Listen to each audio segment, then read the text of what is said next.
Space. The final frontier. These are the voyages of the starship Sahu. My continuing mission: to explore strange new worlds, to seek out new life and new civilizations, to boldly go where no man has gone before.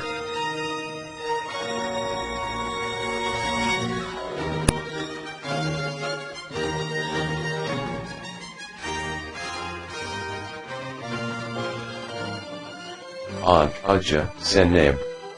Captain's Log, Stardate 9639.248. Supplemental. Riding on a boat, sailing through the stars. The ancient Egyptians were the first to conceive of traveling through the stars on ships. The evidence is available on the astronomical ceiling of the hypostyle hall of the Temple of Hathor at Ayunet.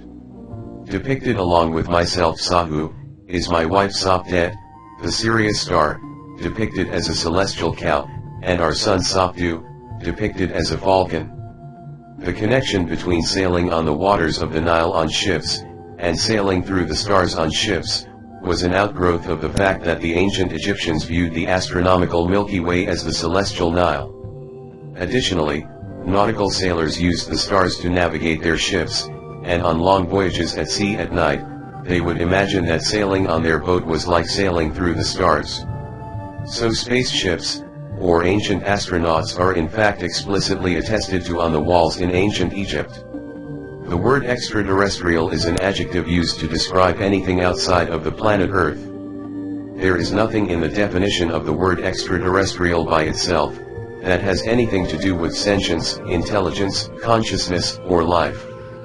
To suggest that the word extraterrestrial by itself has something to do with intelligence or life is simply just a colloquialism which stems from a basic misunderstanding of the meaning of the word extraterrestrial. The phrase extraterrestrial life refers to life outside of the planet Earth.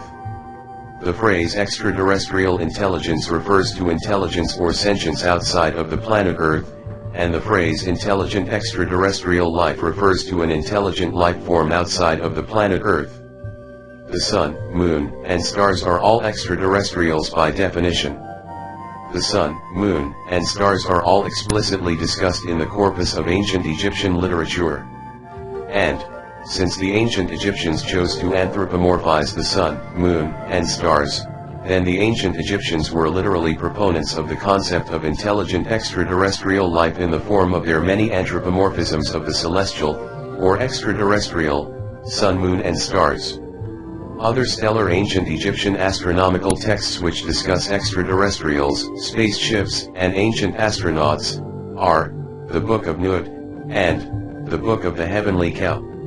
Extraterrestrials are mentioned quite frequently throughout various African cultures. The Ashanti tribe of Ghana claim that the golden stool, which is the throne of the Ashanti chief, was sent down from heaven by extraterrestrials. The Dogon people of Mali say that the progenitors of humanity were extraterrestrials called the Namo from the Sirius star.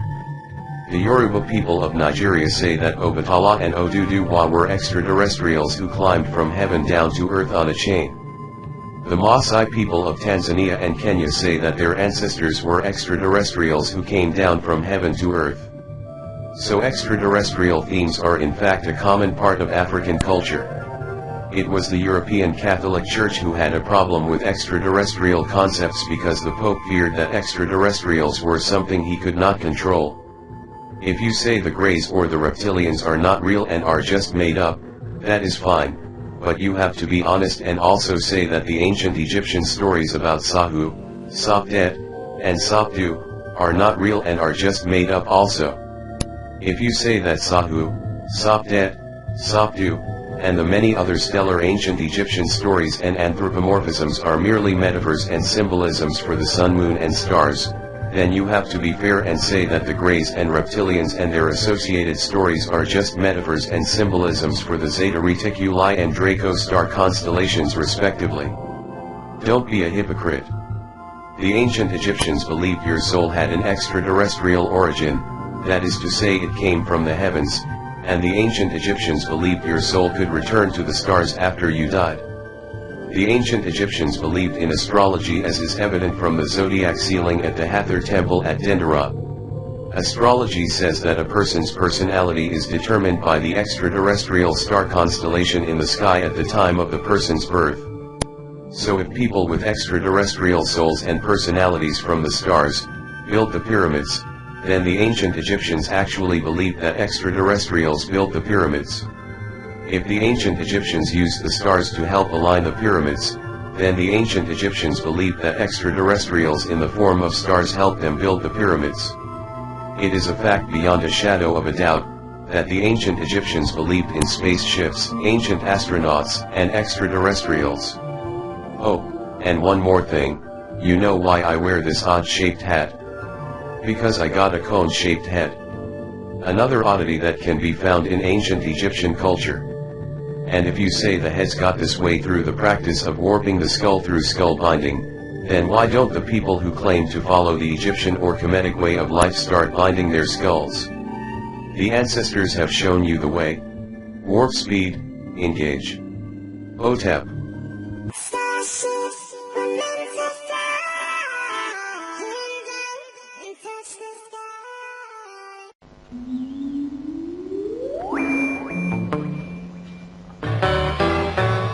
Travel off the old rough road to find my root, to find my root.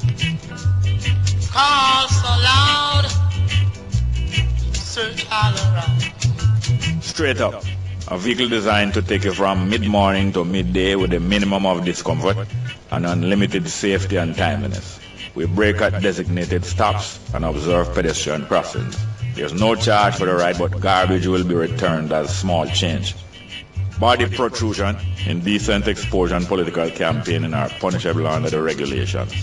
Advertising is welcome, but vending is prohibited. We apologize for any bumpy road surface, but will avoid pitfalls and crawl across potholes. Fasten your seat belt, please. Straight up, there's small time. Driver! Don't stop at all. Drop this Arizona around an Albemarle. Driver! Don't even itch. Collect a little food there and come back quick. Driver, just remember the damn speed limit. Cause if you're running the fence, my friend, that is it.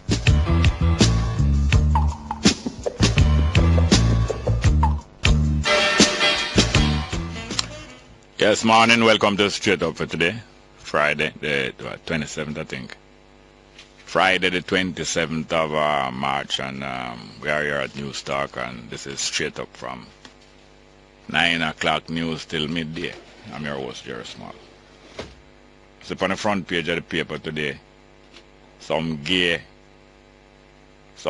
militant that try pressure Portia, the Prime Minister of Jamaica in America, after she go there and talk to a diaspora conference or meeting with them and the gay. And I suppose it seemed like the gay Jamaican gay them, because the way I should respond to them, say if them wasn't Jamaican, she wouldn't use them terms because them wouldn't understand. Them a pressure session do enough for the gay them in Jamaica, and them a disrupt the meeting machine, disrupt the meeting. And she make them know say they must back off, because you come here with the blood of Nanny, of the Maroons, and the spirit of Marcus Garvey. So say if them wasn't Jamaican, shouldn't use them terms because they wouldn't really understand about the blood of Nanny. So it's most likely some Jamaican gay militant trying to pressure she and the government to do more for them than what them are doing already. And she make them know say she and our government and our party are doing enough already. Much more than the other party who led by a man who say him not allow no gay for serve in cabinet. And in contrast to that, she make them know say our party is not like that and our government is not like that, and from long time gay serve in the cabinet without obstruction. And gay serve in the other cabinet too. Gay serve in the Labour Right cabinet too. But them have to live in a denial. But she don't have to live in that denial because she come with the blood of Nanny and the Maroons and the spirit of Marcus Garvey, and she make them know say This woman is not afraid of no man nowhere, anywhere. And I will speak the truth anywhere. Yeah. On the other hand, I hear the President of the Senate, Floyd Morris, was responding to some queries yesterday about, how them going to deal with the senators who have been not reinstated, the senators who have been confirmed by the court decision, not reinstated because they were never demoted or blocked out of the Senate. Williams and Tufton were never demoted and blocked out of the Senate, so they're not reinstated. They have been confirmed by the decision of the appeal court. Confirmed that they are senators and no one may fire them outside of who appoint them. Clear, it was clear as day. And when the first decision was made by the court the other day, the previous one, saying the same thing, the Attorney General came out and said it is plain that they are senators and they have not been dismissed and they cannot be dismissed by no post-dated letter. And they can't be dismissed by no leader in the opposition. At the same time him said that, Floyd Morris and the PNP Senate decide to carry it go to court again. Because them also like wholeness never really want them two senators in their attack. The PNP-led Senate like wholeness never want them two senators attack. So although them allow them to come sit down inside of the Senate, him block them from use the mic. You come sit down in the seat, can't take with the seat from you, but me can take with the mic from you. You understand me? Can't take with the seat from them illegally, but you can take with the mic. So when the second court decision come, making it clear that these are senators and they have not been dismissed and them seat was never vacated, here Floyd Morris yesterday now. There is greater clarity now that the appeal court make decision. There is greater clarity. Say it clearer now. You hear me now? Say it clearer now. And it was clear from before, but it was clear that him and his party had decided. So they must block them two senators from talk over the mic. And you must say there is greater clarity. But him know and anybody have sense know that there's none so lacking in clarity as those who don't have the will for clarity. The thing was so clear before, but as you know, even with clarity, there's none so lacking in clarity as those who don't want no clarity. So it is because I never want no clarity, why I never seen no clarity before. But now the clarity has been forced upon them, so there's greater clarity. It's a proper show. It's like a smoke screen. It's like a smoke screen. Anyway, so it is but meanwhile them go out with them foolishness. You get the opportunity to go and straighten up yourself, each one of us. Straighten up yourself and make ourselves more and more clear about what our purpose is. And good purpose, and make ourselves more and more immune from being used by anyone else, whether it's a group or an individual or as a nation. Make yourself more immune from being used. We are not user friendly. We're going to go to the phone, but can run it. By the way, I want to have a friend, a lady we know from when we were little youth, from when we were teenager. And she have a revival church down in Manchester in a race course, Sister Joanne. A revival church down in Manchester. I forgot the right name for a revival church down in Manchester in a race course. But them having them harvest function, harvest celebration and festival. Harvest. On Sunday coming. Harvest is a celebration, as many of you know, where many of the church them around the world encourage the members and other people to bring in the best of them fruits and and produce, agricultural produce, you know, bring it into the church, the best, like a first fruits offering. Bring it in, and usually them share it up. Share it up, especially starting with who need first, who need most, and then afterwards just share it up. Even if your belly full, you still share the harvest and celebrate harvest festival. So my friend, sister Joanne, who we know from we are like a teenager, and she was one too. She have her like a revivalist church down in Racecourse in Manchester. Racecourse, Manchester. And she have her harvest service on Sunday. So she asked, well, she never really asked me. Somebody else asked me if I could make it public. Not she asked me, somebody else asked me. Most likely she's going to surprise you when she hears this. But thank you very much. Let's go around the numbers. Shot from strange to cold, 1963. Who are you that I should be mindful of? Your time and try to buy the hand that feed you. Yes, welcome back to Straight Up. I am your host, Jerry Small. And we go to the phone. Welcome. Good morning. Jerry. Yes, welcome. Good morning. What are you doing? Jerry, I hear say that they gave him a pressure the Prime Minister. Hello? In New York. In New York. You never read it? Maybe they see that on the news. No, it's not a Gleaner. Front page of Gleaner. Headline of the Gleaner. Gleaner headline. And I hear say that they also gave in the cabinet. Oh, you know that? You hear me say what? They are gave in the cabinet. Long before Portia. Long before, when I said Portia, I mean long before Portia was Prime Minister. I don't mean that Portia is a gay. As I was saying to you the other day, them had spread propaganda upon she and PJ in the 90s. Them spread propaganda upon it, but I don't believe so, none of them. Neither two of them are gay. I don't believe so. But long before she was Prime Minister, there have been gays in Jamaica cabinet.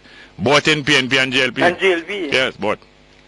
But because Siaga come out and say, boom, bye-bye. Siaga said that? I don't remember hearing Siaga. Him did say so? Yes, he said something like that. Boom, bye-bye. In what time? I forget, but somebody did say, I'm you forgot? Right in Where you say you forgot? Where you say you forgot? No. You don't remember? I don't remember. I don't remember. Who told you? Somebody did tell me. I know that somebody tell you, you don't remember it, man. I know somebody tell you. You don't personally remember it. Somebody tell me. I know. PJ Patton go right in people and go see that he's no homosexual. Yeah, I mean I believe that PJ is no homosexual. Not furthermore, it's not my business. It's not your business. No. And I realize that this homosexual is getting popular in the world today. You're supposed to have burst with joy. Me? Yeah. You're supposed to happy to the bottom. Yeah, you're supposed to happy to the bottom of your heart. No, man, I'm not happy with joy. If they want to be homosexual, it's their business that. You're not happy? No, I'm really happy. No, when we say happy, I don't mean gay, no. Gay is the next word for happy, but them change up meaning lately. Like our red, gold, and green used to stand for Ethiopia and Rasta.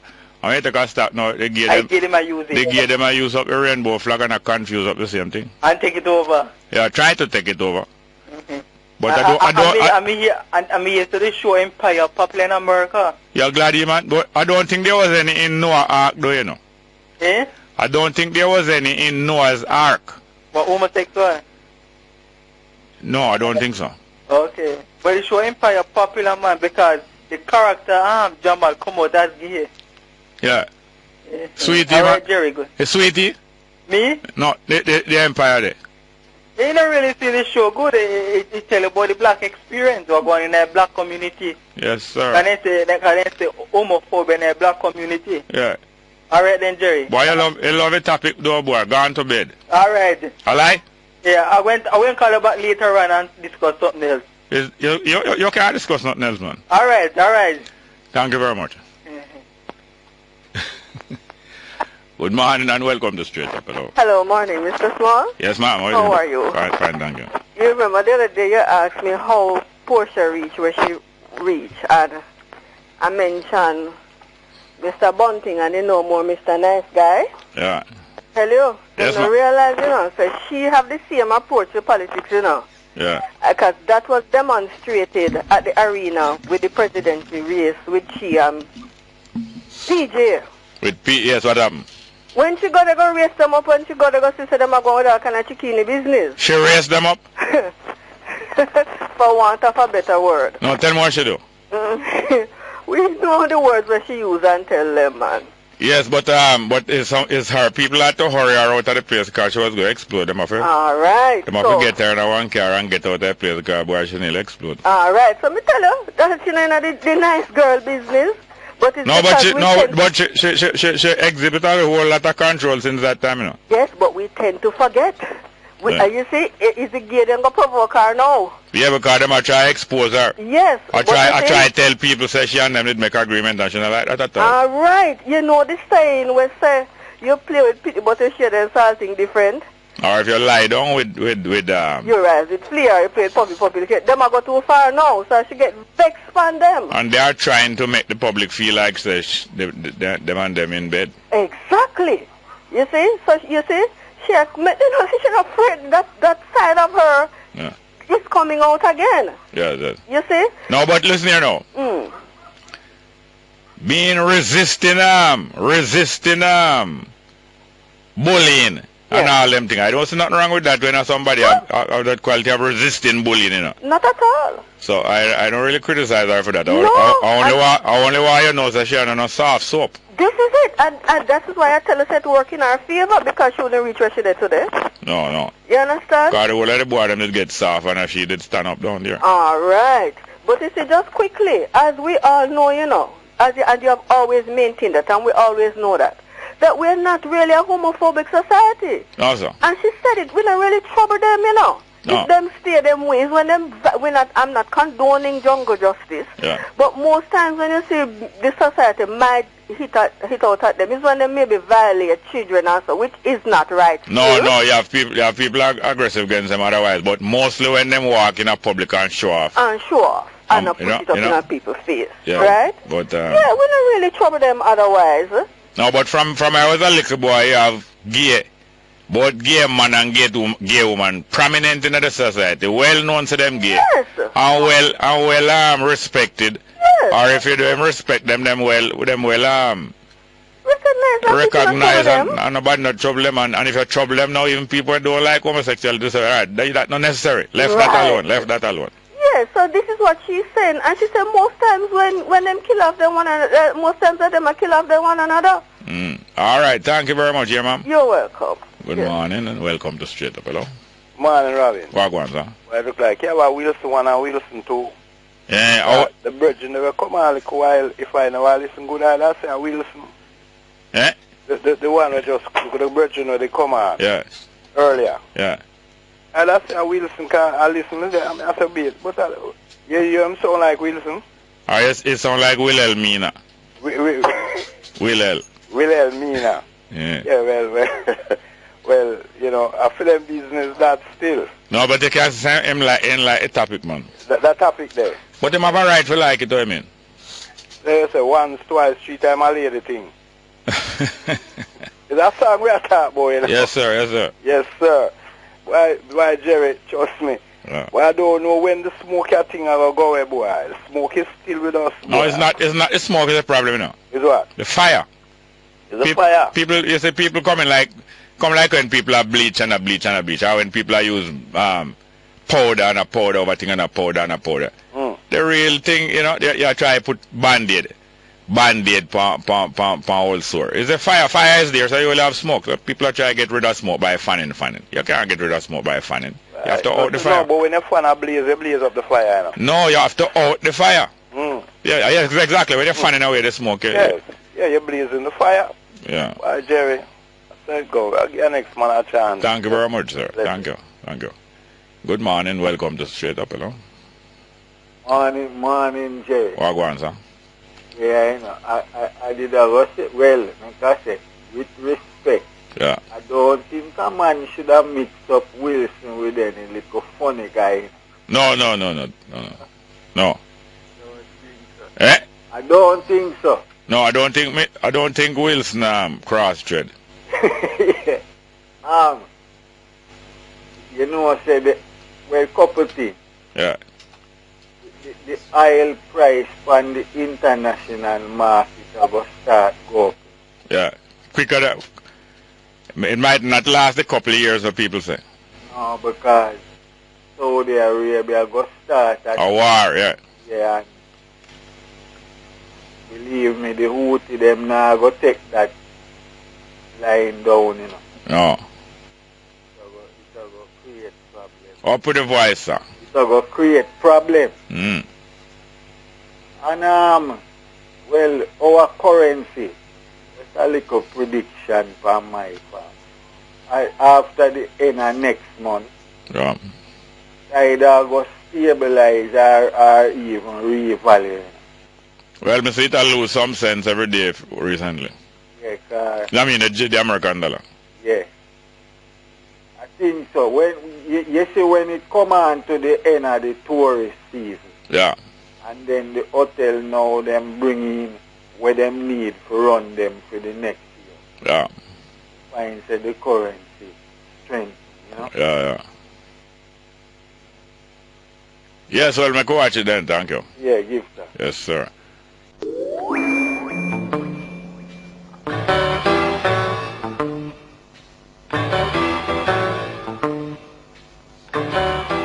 Yes, welcome back. Good morning. Welcome. Morning. Oh, me? Yes, I am. Are you? Oh, go on. Fine, thank you. Out of space one. Yes, sir. Yes, sir. I call you that joke with me here. Yeah. Yeah, man. Yeah, you start laughing already, man. Yes, already. So, alright. One man working at a Guinness brewery factory. Mm. He go home for the guy wife. So he come to the guy wife and say, you know, I have some bad news. Your husband, while working over one of the brewery for them, he fall in and drown.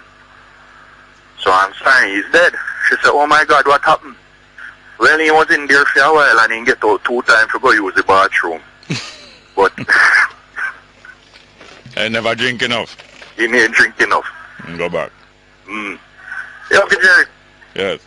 Why them homosexual bother so much people? Like for instance.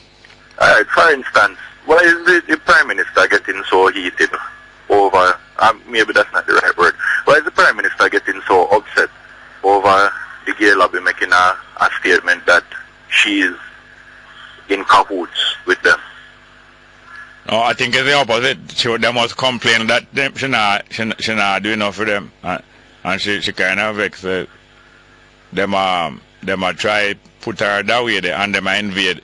And next meeting, she keep the meeting for she and the diaspora people get her, and them come down and divert over, you know.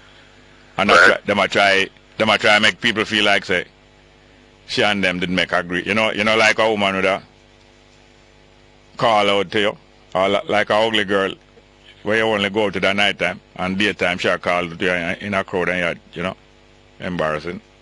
Well, I tell you, okay, Jerry, it just don't make much sense to me. Anyhow, we just call in for shout out the program and I listen to them as usual. Yeah, I have a guest here this morning, a little later. Well, I wonder who it could be. That no, is that? Suspicious. Yes, sir. Thank you very much. It's like one more. Yeah. One man run into a bar and he come out in drawing gun and he said, who in here sleeping with my wife? So one man in I bar turn up slowly and he said, hey brethren, I don't think you have enough bullets. All the best, okay, Jerry. To cope with it. All right, thank you very much. And on the side, how you going now? Good morning and welcome to Straight Up, hello? Yeah, Robin, Yeah. I just want to clear the ear. I never say this brother and Wilson is, you know what I mean? Yeah. The voice. Or the voice. You mean the high voice? Yes, it's the same way them sound. So Garnet, I'm a virgin in a Garnet, big up, but Yeah, I get it wrong. And I hope, like how when them never taking medication yesterday, when say my King or God, when say? Well, King Yeshua. Yeah. Yeah. I hope him take it today and calm down if him call the program. Yes. We know him never taking medication yesterday. Yes, it seems so. Yeah, Look so here, we understand. I and most of us are not hostile to no holistic or no natural medicine or no herb. Not hostile to those things at all. No, sir. But no, frequently you have people come to sell themselves Yes, sir. and use them brain Yes, sir. as a you know, like a healer man and a this and So they fall in the in the category of genius. yes. So when you hear somebody coming and proclaiming themselves that they're a king of the whole world and the universe, you can imagine how much. That, because we listen to him with the medicine thing, you know, and even other callers call in and wanted to hear more from him. Of course. And he's I all call, over the program. yes, and all the doctor on Wednesday he's on the program. so that means a campaign him is on. I don't blame him for him campaign. Yes, sir. I even call out and appeal and say that caller who was talking about the thing, people need to hear from you. Him came back, we entertained him about 3-4 times. But this is how people get exalted. The more them are meet with success or the more them are claim to be some high thing. This is how them are. Yes, well, I hope him take medication before him come. Please, sir, before you come on the air, take your medication. Yeah. Your meds. Like the one down so, the one near, you know who me at Borabang. Yeah. Hey, she take her medication regular now, you know. Yes, sir. Yes, That's kind of calm now, you know. Yeah. All right, sir. Yes, sir. Yes, sir. Good morning and welcome to you. Straight up, hello. Yeah, morning, Bongo, man. Wagwan. Yeah, man, I civilize my names, you know. Yes, sir. Yeah. Yeah, I want to talk about Mr. Wellness, you know. Yeah, man. Yeah, man, say, Mr. Siaga, tell him to go with privy council with the case. Yeah. But, you know, I think that he shouldn't drag, because that's going to take a whole heap of time. You know, I feel him should have resigned. Yeah. And make who refuse it. Yeah. You know. But refuse him resignation, refuse it, and you know, and build back the strength. Cause nobody in the party as vibrant as him. Vibrant. Yes. So he's the most vibrant person. In the party. Or most vibrant, high-profile one. Eh? Or he's the most vibrant, high-profile one. Vibrant person. No, but you can have people who are vibrant, but them not so high-profile, you know. Yeah, that's true. You can have younger people that is vibrant and not so high-profile, or you can have people who vibrant but you know, just not recognized. I don't know about them. Yeah. But maybe what you say is right, some of the most vibrant one. But remember, you know, that Siaga did do something that was declared unconstitutional one time. Yeah. And because him know of the implication of that, he went and resigned from the leadership of the JLP. And the people call out and reinstate him. So maybe Siaga still have that as a next thing. After them go to Privy Council, if them lose, Siaga will tell him to do that because Siaga do it one time. Yeah, but what you know? His two courts disagree with him with his yeah, with him action, yeah. So therefore you can look at it and said that, you know, the third court when said the same thing. No. Why you have higher courts and further courts is because the other court might not say the same thing. It is because the third court might not say the same thing. Why you have other courts so that maybe you get a change. Yeah, but what I'm saying, yeah. I don't see anything in all of this that going make them say something different because their constitution is breached. Yeah. You understand? The other court of England, I doubt if them going recognize and accept no unsigned letter. And furthermore, more importantly, no resignation that was not handed in by the person resigning, but was handed in by somebody else. I don't see. But Siaga advised him and have some experience with these things. But I feel say just as why I feel say after him advise him, and if him even go to Privy Council and him lose it, Siaga go advise him now, say do what me did do. No, but that now go take, because the saying is an idiot. You can say it now go take because you know them better than me. I can't say it now go take. No, I don't know them better than you. No, but Siaga did it one time and it worked. I tell you. Yeah, but him never go to the Privy Council. Listen. Anyway, we can't just go on forever and ever. I know, but what I'm saying. No, I really forgot to some other call. But let us wait and see. Siaga have more advice to give. That is not the last word that Siaga have to give. Okay. Thank you very much. Yes, sir. Yeah. Good morning and welcome to Straight Up. Hello. Morning and welcome to Straight Up. Hello. Morning, Pastor. Welcome, sir. First time caller. Thank you very much. Calling from New York. Yeah? Yeah. And my brother listen to your program every day. This is Winji. Oh, yeah? My brother named Pascal. Welcome, sir. And him, Very love the show, sir. Love it, bad. Yeah, he's in New York, too. Yeah, he's in New York, too, yeah. Glad for that. Thank I've you. a little thing for today, though. Yeah. Less than 2 weeks ago, them find a black man hanging from a tree in Mississippi. Oh, yeah? All time. Less than 2 weeks ago, Mr. Small. All time lynching. Yes, sir. Anybody know? Yes, sir. What, Same thing, not change. anybody know what might have been his offense? Up till now, Mr. Bongo, up till now, Yeah. nobody have a clue him get up on an high tree. So if nobody have a clue, why is it presumed say some white people do it? Because 5 years ago, Jerry, him kill a white man. Oh, well, that's a different thing now. 5 years ago, him kill a white man. Oh, and he was away? So, yes, sir. Yes, well, that's a different thing now. But So- that still don't say the white people do it, but that give us give us more color to the background. True. Well, Mr. Jerry, Yes, sir. love the program, yes, sir. Thank you very much. And bless up yourself every time. yeah, we'll try and improve. Because, All right, Bongo. We talk again, Bongo. I win to this, yes, sir? yes, sir. Because we not reach no Yes, sir. more improvement. Thank you very much, yes, sir. Yes, sir. Next one. Good morning. Welcome to Straight Up. Hello. Good morning. Yes, go ahead, please. Yes, sir. You can't read. You can't read. Draw one love. You draw one love. One love. Oh, okay. How are you? Fine, thank you, sir. What going? Yeah, bad, you know. You bad? Yeah, man. Bad. I know sometimes it's like that.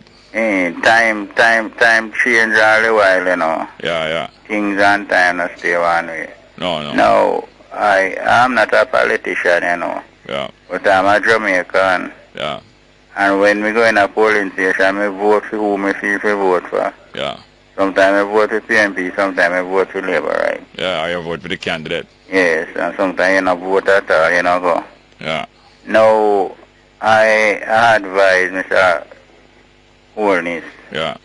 not to go Privy Council. Because who going to pay for that? He must know. Because he lose this one out here. Yeah. And if he go Britain, he might go lose too. He wouldn't go in there feeling that way, no? He going to lose. Because the Britain judge know what this one out of grant him already. Yes. And I don't believe it's a good advice, Mr. Gold, Mr. And on the other hand here, you see, on the other hand, I heard the Attorney General Atkinson advising that the Privy Council is not likely to take this case here. Yes. You did hear that? I think I hear it in the news, you know.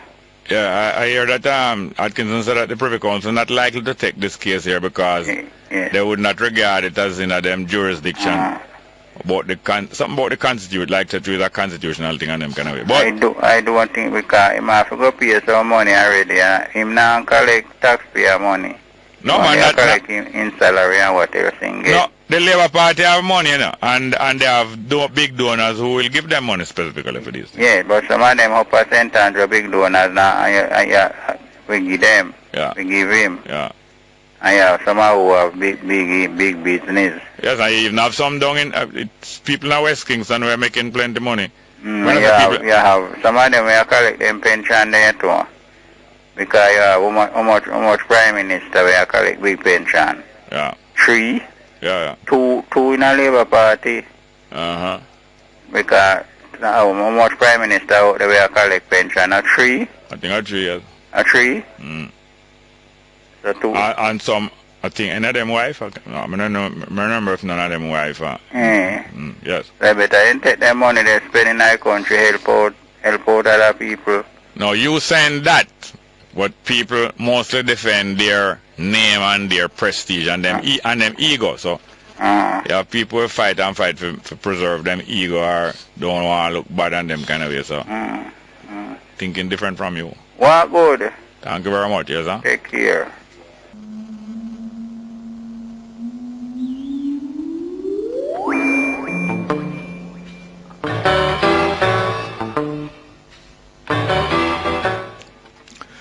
Morning. morning and welcome back to Straight Up. Hello.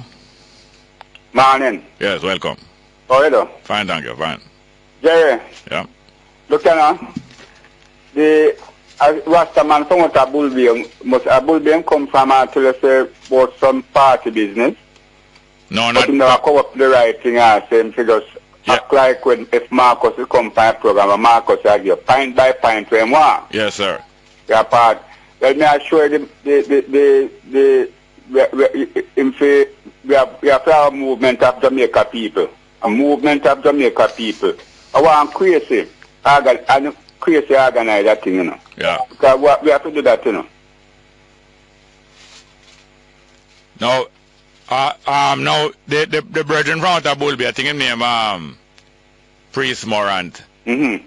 He is not interested in a Jamaica business. So I don't think he would take that advice. I'm not interested in a Jamaica business. I'm interested in repatriation and so on. I wouldn't laugh, nothing wrong with that. But I'm interested in repatriation and that kind of thing. So I'm not going to deal, and furthermore, yes, I'm not going to deal in a Jamaica business. So he wouldn't have the same approach like somebody we are dealing with Jamaica business. He was trying to say, because I'm called back very vexed. Yeah, I heard him. Yes, I heard him. And he was trying to say that like me, no business with Africa on the Jamaica. I'm rat. But this is how people sometimes get vexed when you not dealing with the exact same thing as them. Them sometimes them accuse you of dealing with the opposite thing where you're not dealing with.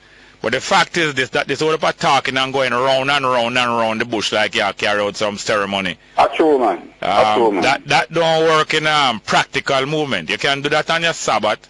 You can do it every day in private too. You can do it for your religious strengthening, for your spiritual exercise, and it's great. But when it comes to practical linking with people now, you deal with clear, plain things, and you deal with things point by point. And this everlasting sacrament and going around the bush and taking off your shoes because it's holy ground. That's it for your private life. Well, now give them a point. You see the people are on a boat and stand on the fence. Yeah. You see when election time come. Yeah. Like with the brand name where there's man to go be again. Asta Black. Them set up people all around the country. Get every man where no go with the panel fence to go and we mark a tick. We spoil the vote then, and if we spoil all of the votes, we have to, and we know all spoil votes are the winner. We can't do a thing. Yeah. Spoil all the votes in a when you go, but everybody go vote. People go vote, just spoil votes. Yeah. Then what happened to the people who don't spoil them vote? Them not go out number you? But no, I not feel so. We see peer spoil vote to go out number. But spoil vote. I think we have a ticket, you know. We not make no X, you know. We just have a ticket where we want. We put the leader, we put the representative where them put there. And so they will have a class action against them. No. Spoil vote now go count. Spoil vote not going count. I think ticket, you know. Listen here, skipper. Hello, let's go deal with reality. Spoil vote don't count. Reality. And suppose spoil vote them are 100,000 to 1. It don't count. It don't count. It don't count. It don't reach no 100,000. It don't even reach 2. It does not count. It can't. Something that don't count can't reach 100,000. All right. Make it sure. Yes. Make it think out something else. But don't think out things that can't work. All right. Thank you very much, sir. Next one. Good morning. Welcome to Straight Up. Hello. Morning again. Welcome, sir. A vote was spoiled. Yeah. Spoiled. Yes. Can't count. Can't count. Don't reach 2. Now look here. There is no appeal to any privy council. I don't believe so. Section 44(1) of the Constitution says, when it comes to membership of the House, if there is a dispute, the decision of the appeal court is final. Yeah. There is no third tier to go to. So it's like when you have a dispute after election between two candidates and one feel like say he want to overturn the results. The Supreme Court it go to. I don't think it go to England. Exactly. Membership of the House. Them did have to left certain things in our jurisdiction, you know. Yeah. And we may gather from your discussion a while ago, like in Islam or other things, you have Rasta and Rasta fundamentalists. Yes. You know? Yes. I tell the bridges, say a local joke me around about the Wilson thing, you know. Oh, yeah, man. Him know. Yeah, you have Raska, you see all the Houthi thing now with Saudi Arabia. Yeah. Saudi Arabia accuse the Houthi, them say, them connected to Iran. Yeah. And that is not necessarily true, you know. Yes, the both of them are Shiite, but the Iranian them are Islamic fundamentalists more than the Houthi. The Houthi them are more politicians. Yes, so. Yeah. And the fundamentalist is more religious. It's politics, you know, but it is religious politics. In other words, people who advocate the rule of religion. Yeah. Rule of religion. Thank you very much, yes, sir. Good morning and welcome to Straight Up. Hello. Next one. Morning. Welcome to Straight Up. Go ahead, please. No one You there? heard the news last night about how the Prime Minister they greet her in New York? Yeah, I read something in the paper. What have you heard? No, I heard that the gay they greet her. They didn't greet her very good. No, tell me what you heard. What did they do? I don't know. They had placards outside, and they were saying that to her what happened to the rights that she's supposed to legalize some things, and she was saying she don't afraid of no man, no girl, no boy, and she come with Nanny of the Maroons, blood, and Marcus Garvey's spirit, and she not afraid of nobody. No, but I think I skip out a part between when they came and made and when they came and invaded the meeting and saying what they say, there's something between that and between when she get angry. Okay. I don't have much credit, but there's something very important I would like to bring to your attention. I don't know if you could get some help. The hospital of the university. Yes. They have a machine there. When you have like blood vessels break at the back of your eye, they have a machine there that help to clean the back of the eye. Oh yeah. And I think it also removes cataract. Yeah. It's about 2 months now. I've been going up there and I pay money and a half, and people have been getting blind. Is waiting for if there's anybody that can help to bring down the parts for the machine. Hold on. So you go there by appointment? Yes. And when you go on the appointed date, what them say to you? They said the machine is not working. All right. How many times now you go there? 3 times. I went there up to Hold on. The first time you went there, who gave you the appointment? You get the appointment from the office, with the office. Okay. The girls in the office all right. So when you went, of the doctor. They check the doctor. No, don't take too long. Hello. Don't take too long for telling one. Just tell me what's necessary. You tell me already. Say you get the appointment for the office. Yes. So when you get the appointment for the office, you go there on the appointed date. The machine breakdown. Who give you the next date? You don't give a next date. You just tell her to check and find out if the machine is fixed. So hold on. The machine is not working. How long them tell them must check? Check back next week or daily? How long them you tell have them? to check every week. So I call them. They give you a number that you can call. Okay, so you've been checking them like say weekly then? I've been checking them weekly and I've been calling daily. Yeah, and the last thing them tell you is what? That the machine is not fixed as yet. That is Tuesday gone. So, and people are getting blind, waiting on this thing and this. What's so hard that a machine parts cannot come down to fix? Yeah. Well, I'm glad you pay the money. You pay the money and the money is sitting down there. You pay the money and the money is sitting down there and you can't get through. The money is not sitting down there. The money is used to do other things. That's right. Thank you very much. Here, ma'am. Okay. Good morning and welcome to Straight Up. Hello. Next one. Good morning. Welcome to Straight Up. Are you there? Indeed, Brother Jerry. Wagwan. Why interested? Oh, you're a bit lower, brother. Turn it up. Yeah, seems so to you. Yeah, man. You're much better now. All right. Why interesting news I had and abroad? Yeah. I gather that all hell break loose in the Parliament of Trinidad yesterday. Jamaican turkey fly high, but Trinidad junker fly low. Well, some of your listeners probably hear about what happened already down there, including yourself. Yeah. But one thing I must tell you, Jerry, I am sure that you are not surprised like how me and Judge Davis is surprised. Why? Because you have enough experience to know, Jerry, that when politicians get desperate, not only do they catch at straw, they go down and dig in the gutter. Straws. Indeed. And that is exactly what is happening down there, Jerry, because the election is coming up soon. Yeah. And I can tell you that the opposition down there is a force to be reckoned with. But tell me something now. Why would somebody with good sense attack somebody because their mother was raped? No, Jerry, that is an excellent question. Especially the fact that she herself is a woman. Yeah. To add insult to injury. But Jerry, one thing that was not revealed this morning, and I can tell you now from good source, the Trinidad Express to be exact, they made contact with, because, she was alleging that this gentleman in question did the same thing to a woman and a child was born. Yeah. Well, the Trinidad Express newspaper made contact with this mother of his child, allegedly, in Canada. Yeah. And the woman in Canada let the Express know in no uncertain terms that it is not only a lie, but a damn lie. Yeah, that is not the man. Hold on, that is not the man's son, or that it was a voluntary. It was a voluntary sex. What they call it now? Sex. Indeed. Yeah. But what did that parliamentarian? Was she trying to say that more than one time this man as a doctor? Don't him is a doctor? No, yes, I'm not sure what kind of doctor, but he is. Was she trying to say that more than one time as a doctor he has molested patients?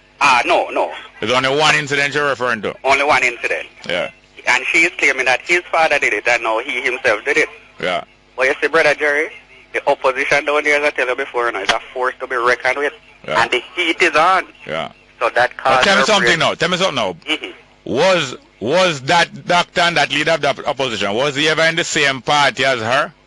I'm not sure, but that's a good question. I will do some research. Because I heard that she said that he caused her to be dismissed from a cabinet before. Yes. And not only caused her to be dismissed from a cabinet, he boasted about it. That means it seemed as if they were both in the same party one time. Yes. Maybe that doctor was in the same party with Kamala. I don't know, but look more, we'll find out more. Thank you very much. Yes, one thing for sure, she have an axe to grind. Yeah, man. Indeed, look more. All right, true.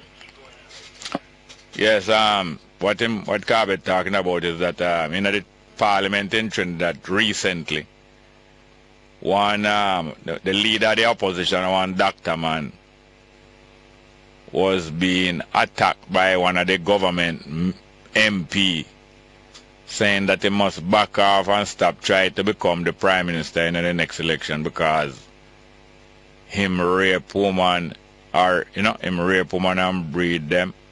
And it's not surprising because when his mother was a little teenager, is one of our father friends rape her, and that's how that doctor did born by being the product of rape. But if that was even so, can you imagine why somebody would be trying to disgrace you, or because your mother was raped and because you are the product of rape? Let's go for the 10 a.m. headline news, straight up.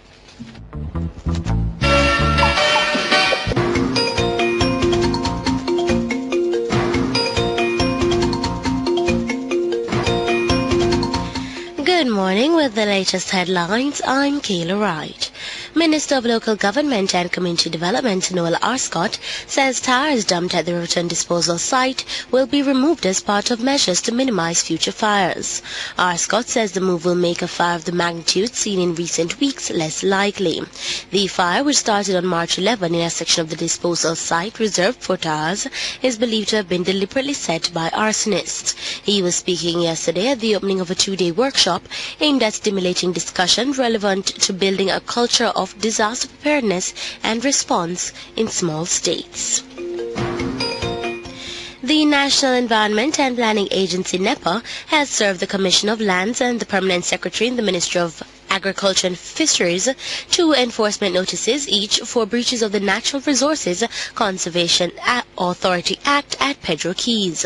They were reportedly cited for failure to install appropriately designed management systems for the containment, treatment and disposal of human excreta and the accumulation of solid waste at Pedro Keys due to the absence of appropriate solid waste management provisions.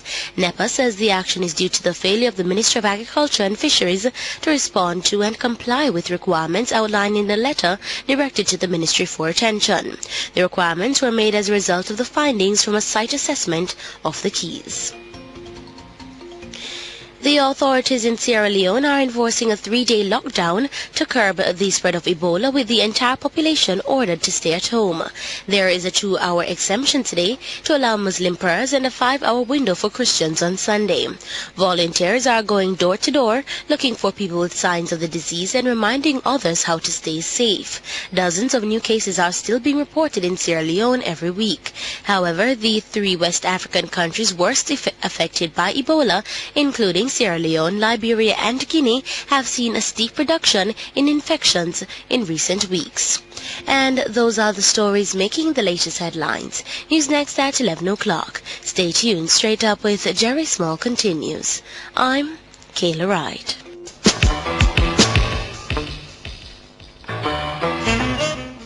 Welcome back to Straight Up. I'm your host, Jerry Small. Let me read some text messages before I come to the call, please.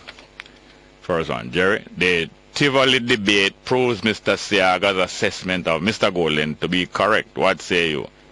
You mean about when Siaga say that Golden don't make decisions well and that him can't make up his mind and that him change him decision? Yeah, it look like Siaga.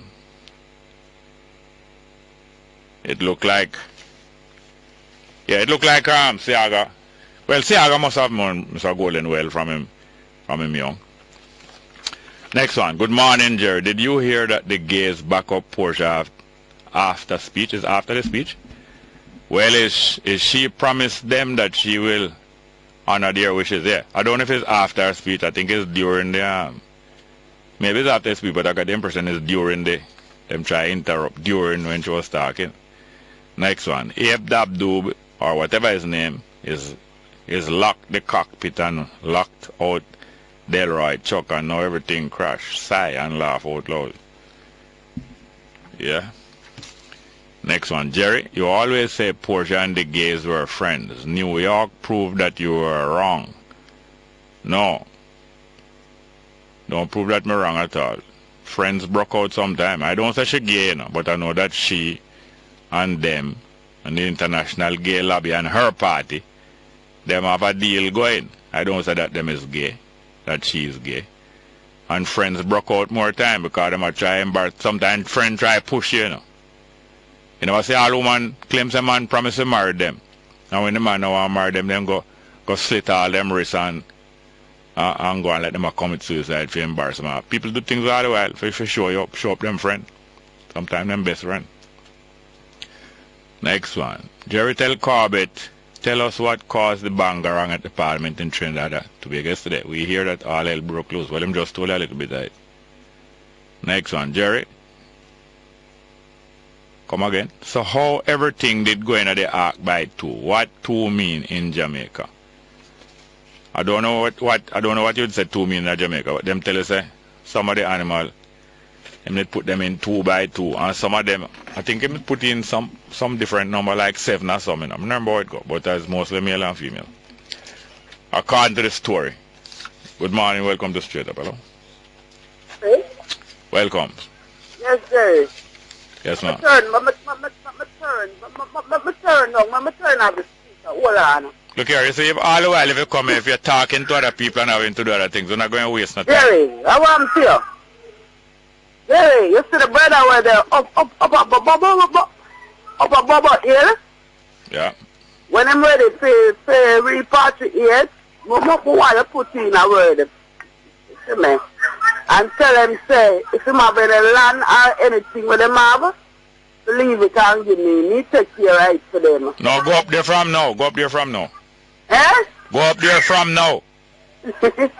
Yes. Why you put in a word to Sizzler, Cape Can, and the whole of them, where the whole of go Africa. No, you go up there. You go up there from now. Eh? Go up there from now and go settle upon the land there from now. No, man, when them leave, man. No, man, when them ready to leave. Are you too, if you are leave too. You just give me a house and them things there. I'm a can go on. rate them and send a little and send a thing to and come go now. Because the whole of no one left street Jamaica. We were free and everything. Look on over there, so. The Bukarama them over there, the ice is over there, and all them things there. You know, so them must spread out them wings. Them better try and spread it over here, so. Alright, Jerry? Alright, bye. Alright, later. Good morning, welcome to Straight Up, hello? Hello? Yes, sir, welcome. Good morning, Mr. Jerry. Welcome. Yes, sir. About 3 questions to ask, and when I ask, I wish that you elaborate on them. Question 1. What is a constitution or the constitution? Question 2. Where the constitution gets its authority? Question 3. The Jamaican government. Can the Jamaican government form its own form of government instead of mimicking other people? Thanks. You're gone. Yes, I'm listening for the liberation. Well, I don't know if I have enough time to talk about all of those things, but a constitution is a set of rules that is agreed how an institution must run or how an organization must run. Yes. You have governments have constitution, you have countries have constitution, you have organizations like the Jamaica Athletic Association, our church have constitution too. All different kind of organizations have constitution. Some organizations do have no constitution, but a constitution is a set of rules by which people agreed, say. So let's for instance, in the constitution, that Mr. Williams breach. Yeah. For example. Yeah. Who established that constitution and where it gets its authority? The PNP and the GLP and the British government, them established it in 1962. So the authority? Yeah, them authority. The authority where it get is them.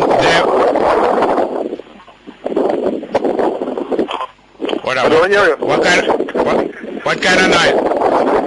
I'm not hearing you. Yeah, what kind of noise that going on there? Is that you're not car or some breeze a blow? I'm into a witness space. Yeah, and breeze blowing. Well, it's humbugging there. It making noise. Okay.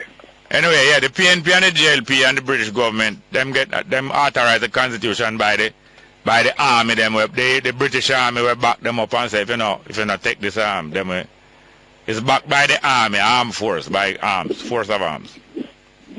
So another question. Yeah. Like for instance, they make reference about the Westminster style of government. Yeah. Can the Jamaican government establish its own form of government instead of mimicking other people's style? No, yes, this government and these politicians here are not going to form their own style of government, and they will always mimic that style because it suits them. Now, like the people who was in America in the 70s. No, we can't take the noise. We can't work. Yeah, right. The people who was in America in the 1700s, them decide that them not going to stay under Britain and them make up their own constitution. That's a different set of people. Them form a revolution and form a new country for themselves. And free themselves, although them never free the black people. A little more the black people, them get free to a certain amount. Thank you very much, yeah? Thank you. Good morning and welcome to Straight Up, hello? Next one. We're expecting a call from a young artist in Atlanta. In the United States, him name Solution, but we don't hear it yet. But we might play a piece of music. Look, see if I find a piece of music for me now. Lose. 1 minute. Lose My Soul by Solution. See if you can find it for me. Lose My Soul by Solution. Welcome, sir. Coincidence. I'm in the Atlanta. What a thing. Yes, sir. Wagwan. Fine, thank you. But I know just a call about the Andrew Saga there. Yeah. Him advisor. How you take advice? When a man was senile, because when I tell me a man say him borrow $50 million from the bank and him never even remember. Yeah. And because so you go take a And because somebody said them never remember alone, you are going to say them senile? Senile and brain eat out. Alright, what you discussing, man?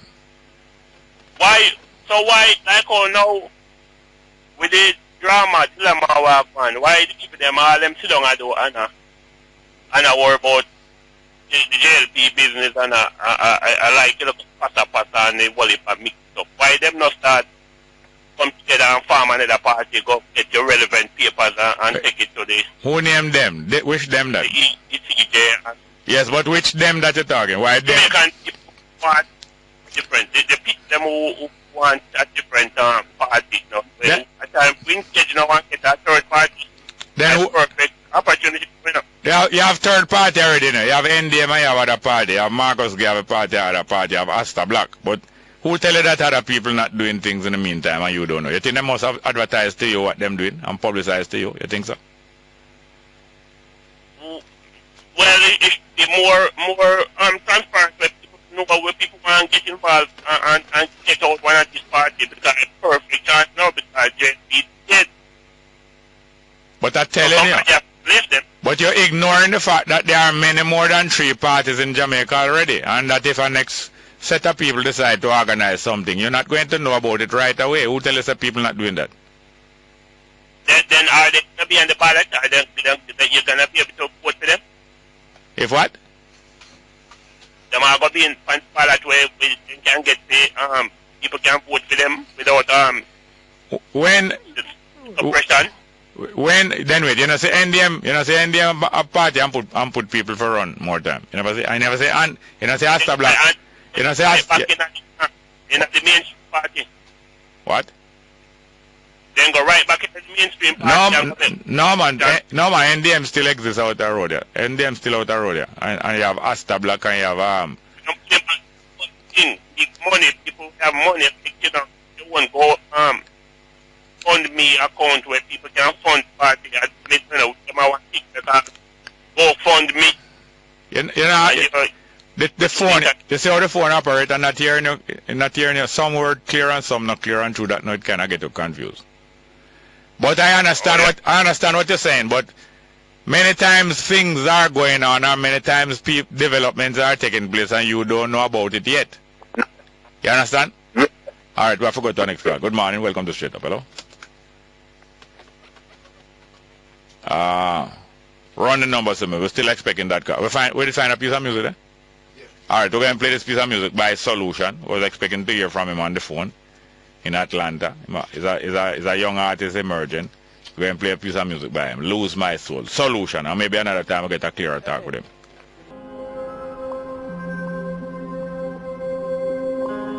Hey, good to see you, man. Yeah. Listen, take a seat. Right. We have $350,000 right now. We're ready for signing it right now. I tell the honest truth, right?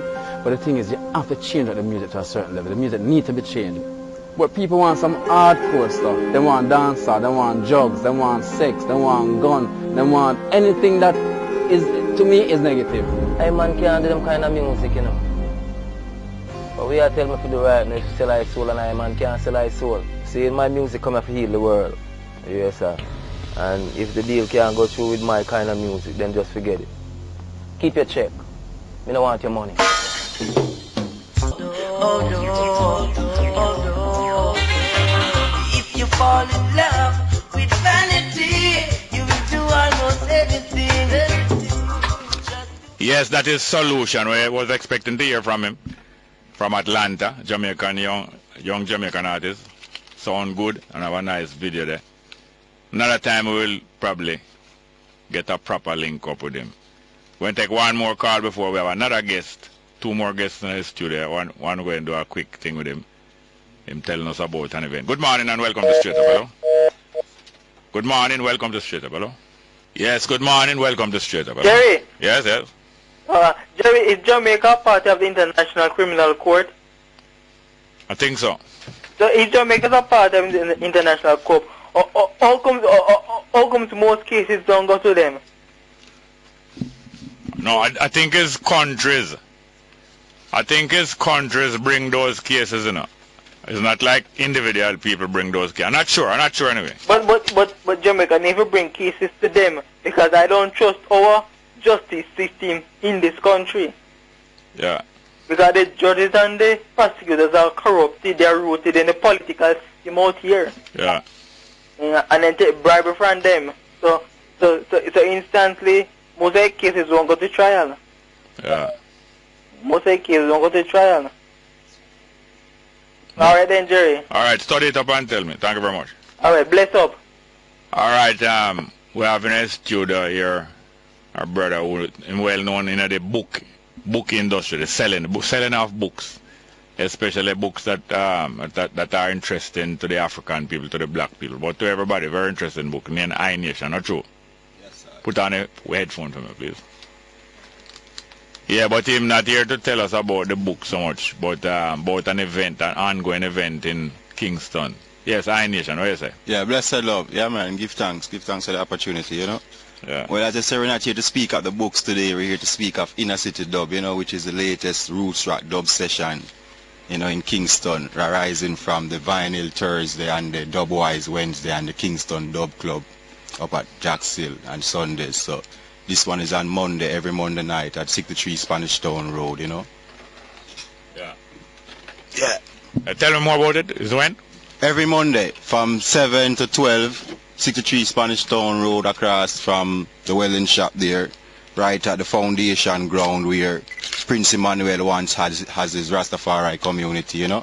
Yeah. Yeah, where the first Nyabingi Groundation was kept in 1958. So the space where Inner City Dub keep is like a sacred ground to Rasta, you know, and it's like a landmark within even a Jamaica historical mind state, and you know. Yeah. How long it been going on? From December. Started up from December the 22nd, first event that Monday, yeah. So it's around 3 months now. So it's sound systems play? Yeah, man. Sound system, and then we have a guest DJ every week as well, and a guest artist as well. Day? Mondays? Mondays, yeah. What time is that? Start from 7, music start bubbling from 7, goes up till 12 officially, but you know. So what difference about this weekly session here? What is the difference? Well, the thing is, you know, it's the only really hardcore dub roots rock reggae session in the inner city. You know, if you check out the inner city, all of the other sessions are hardcore dancehall sessions.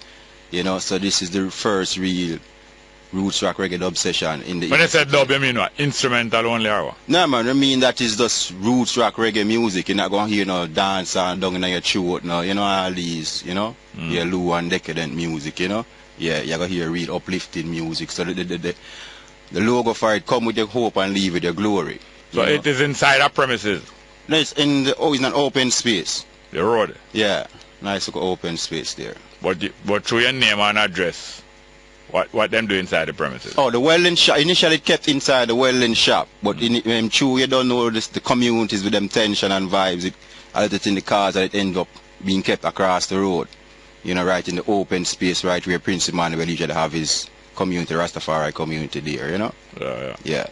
But what we did now, we still utilize the welding shop for like showing films, like for the Black History Month there, February, we showed films from 5 p.m. every evening before the session started at 7 April, show some Black History films and have discussion around it, you know?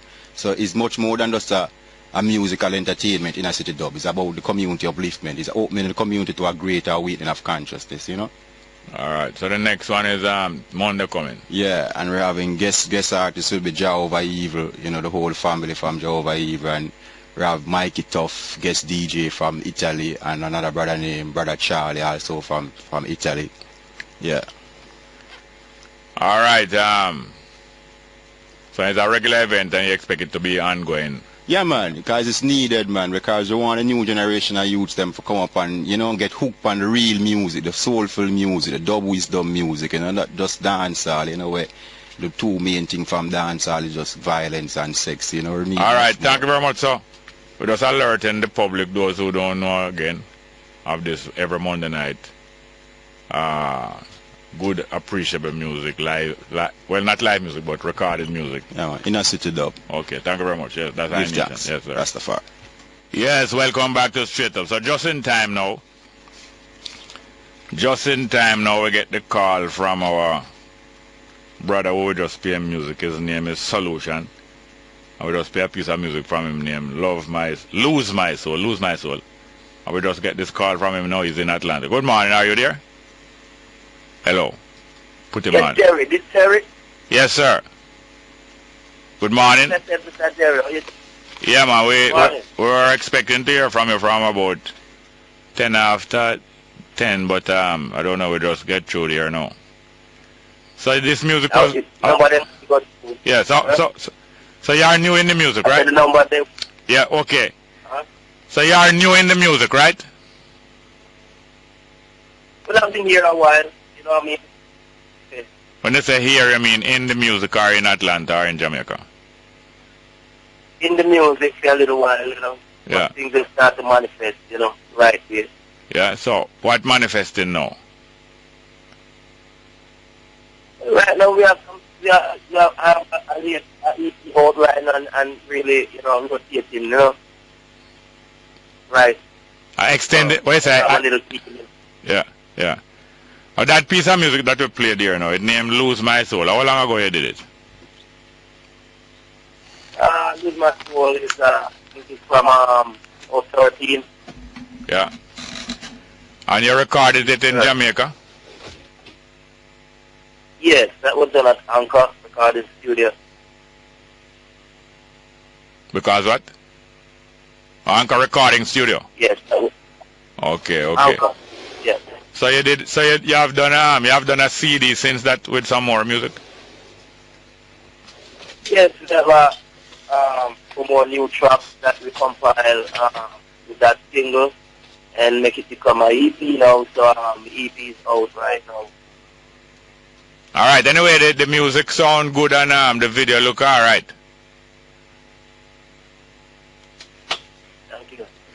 Yeah, we need a better connection and we need to make it in time that we have more time because the time kind of run far. But we're going to make a better arrangement. And by the way, in the video, I saw you sitting in a car as a passenger. Who was the driver of that car? No, I wasn't sitting in the car. Oh no, I saw a picture with two people in a car. Was Ninja Man was the driver? Yes, that was Ninja Man. And who was the passenger? Not to start now who was the passenger, you know, but it was Ninja Man, the driver. All right, we're going to make another link with you and set it up better and we can get to hear you better and we play a couple more music because we can only find one of the music today. But we're glad to introduce you for the first time. Solution is the name, right? Yes, sir. And which part of Jamaica you are from? I'm from Hanover. Okay. A place they call you know. Okay. All right, thank you very much. We're looking forward to make a link with you soon and you are highly recommended. You know that you are highly recommended? Yes, sir, I know that. Yeah, because even Miss Pamal, who is a great Jamaican lady singer, she even recommend you and it sounds like you might live up to her recommendation. Thank you very much. Here's a solution. Take care, sir. All right, bye. Let's go for a break. Straight up.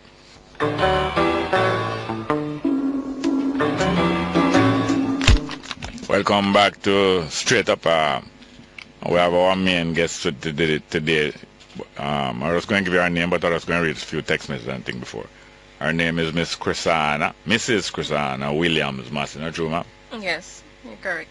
And she's a graduate student here at UWI. So soon hear some more from her.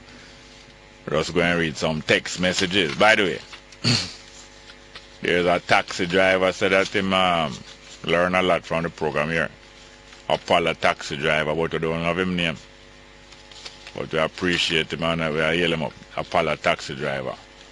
Say him learn a lot here. But if we would have him name, it would have much different. But we're going to read some text messages. Next one is this. Jerry, stop all back the laugh no man. Yes, Jerry. See, Aga did in fact say something about boom bye bye. Don't remember the details. I know that them did use up the Chichiman song in a them campaign, especially when Shaheen Robinson, especially when they was campaigning for Shaheen Robinson when she win that by-election. Kind of unexpectedly, they was using the Chichiman song there. But I don't remember him did the boom bye thing so clearly. Next one. Mr. Small, why do we keep a tally at the police of the police persons killed and do not do the same thing for carpenters, farmers, masons and others? You mean the police officers who are killed? Well, I think it is more significant to many people when law enforcement officers are killed, because it shows a sign of certain things. That's what I think. Next one. Here, Jerry, them a talk about you and selling of pudding. Did you know that a certain high official in government was a bartender? No, I didn't know, but I wouldn't be surprised. I know of high official in the government who used to drive taxi. All different kind of thing. Next one. Morning, Jerry. Your first caller sounds like Wilson and him sound very lean. I wonder if a Wilson grandson. Nothing so. Next one. Jerry, people who are visually impaired usually have sharp hearing. Garnet should realize this and speak up. We can't hear a word he's saying. Yeah, I don't know. It seems like it's a speakerphone him talking from, and sometimes him turn him head away from it or something. I don't know. Next one. Morning, Jerry. Two persons can have the same fingerprint, same DNA. How? This, I think the person is now explaining. The sperm split itself in two, hence the term identical twin. I don't think identical twins have the same fingerprint, though, you know. Don't think so. But they might have the same DNA. But I'm not an authority on that. Yes, back to my guest here now, Mrs. Crisanna Williams-Massie. How are you doing? You're a graduate student in? The Faculty of Science and Technology. I'm a chemistry graduate student. Chemistry, yeah. And you use that chemistry now. Chemistry can be applied in many ways, but it can be applied to analyze even things, even food stuff, not true? Definitely. What attracted you to this? Well, I've always had a love of the sciences, you know. Yeah. Throughout high school, I just knew that I wanted to study something in science. Yeah, so where went to high school? Manning's. Manning's, that is in Westmoreland. Westmoreland, yeah. And that's one of the oldest, is that the oldest high school in Jamaica? Yes, by will. But second oldest by building. And so by will, I mean? Because the will of Thomas Manny was written in 1710. Oh. But the building was actually established 1738. Oh. Yeah, so from your high school, you understand the sciences, the natural sciences more. I was drawn to it, definitely. With history and the other art subject, I didn't like how it was taught, meaning I couldn't really relate to it, and I always had a problem because it was history from the victor's point of view. Yeah. I'm like, what about everybody else? So I never agreed with it and the method that was used. And I just wasn't attracted to those subject areas. So the sciences was something I could understand because it followed the logical processing of my brain. Yeah. So I could relate easily to it. And then, of course, like most students in the sciences, I want to be a doctor. And I keep switching what kind of doctor. And then in fifth form, I'm like, you know what? I'm going to be a biochemist. Yeah. And then I switch again in sixth form and say I want to be a pathologist. But when I came to UA, I got accepted to do medicine, the unsponsored. At the time it was, 7 million? My parents definitely could not afford that. So, of course, I went in here and applied. I'm like, all right, I'm going to study hard and switch over. But when I was there, I did a course, Animal Diversity. It was the most disgusting experience ever. Yeah. Because you're there dissecting all manner of animals, you know, cockroaches, worms, everything. And I'm like, it was just sickening. I'm like, if I can't find it in me to cut open these animals, how is it that I'm going to treat somebody whose blood is spilling all over the place, who has probably infected sores and stuff? I'm like, that is not for me. Yeah. So I woke from that dream. Thank God. Because I actually embarked on a different life journey that I enjoy. Yeah, that's great.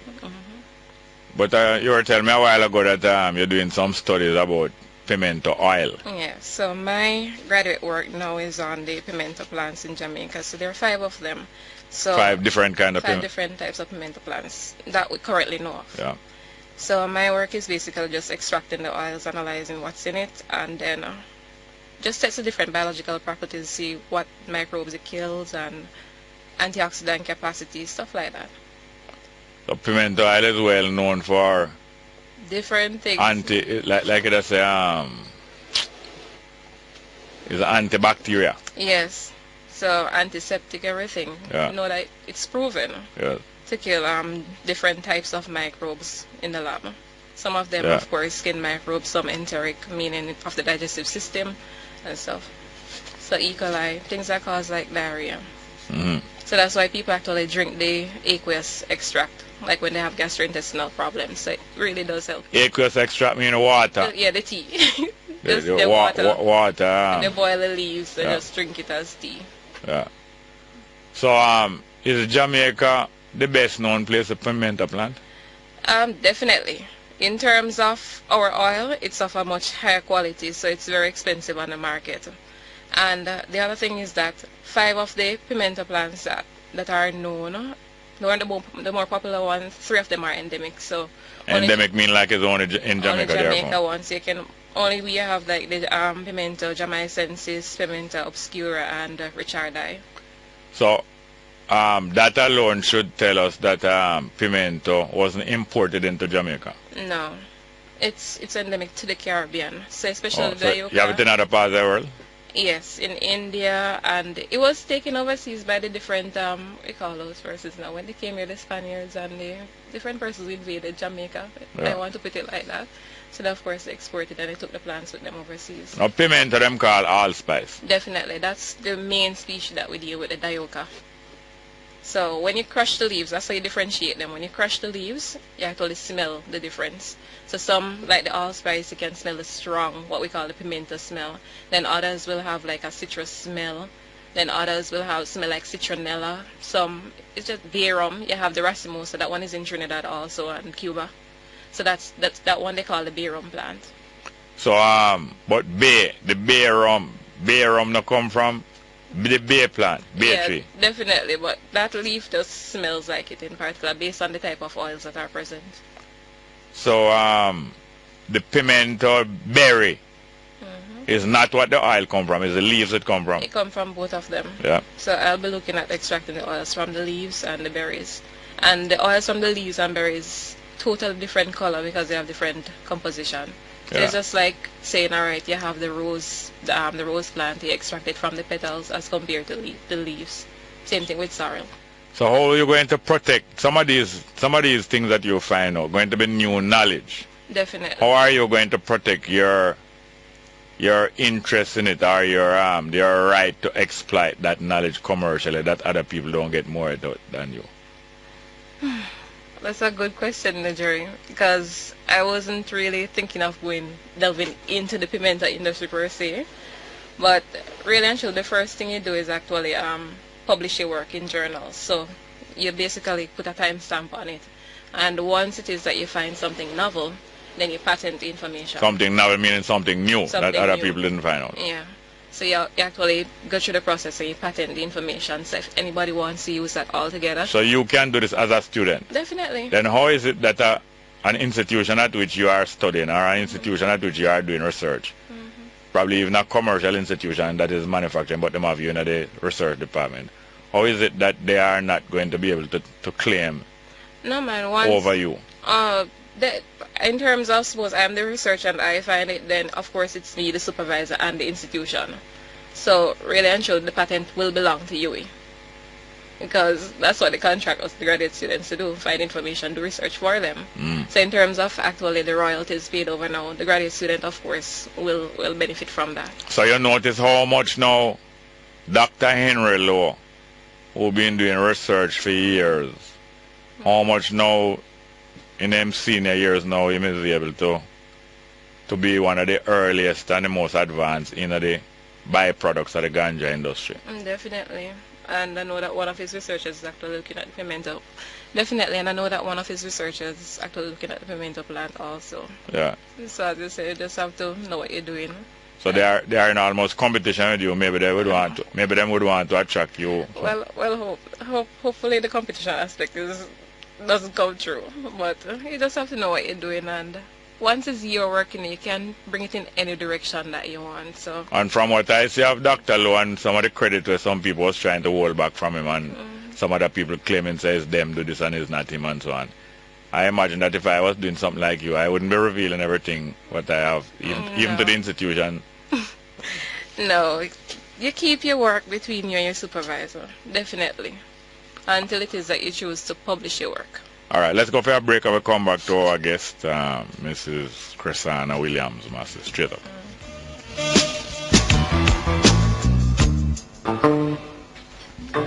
Welcome back to Straight Up. We've been talking to my guest today, and her name is Crisanna Williams-Massie. Mrs. Crisanna Williams-Massie. And I know she have some special listeners out there listening to her. Some of them are some people sending some text messages. Look how much you can hear them still.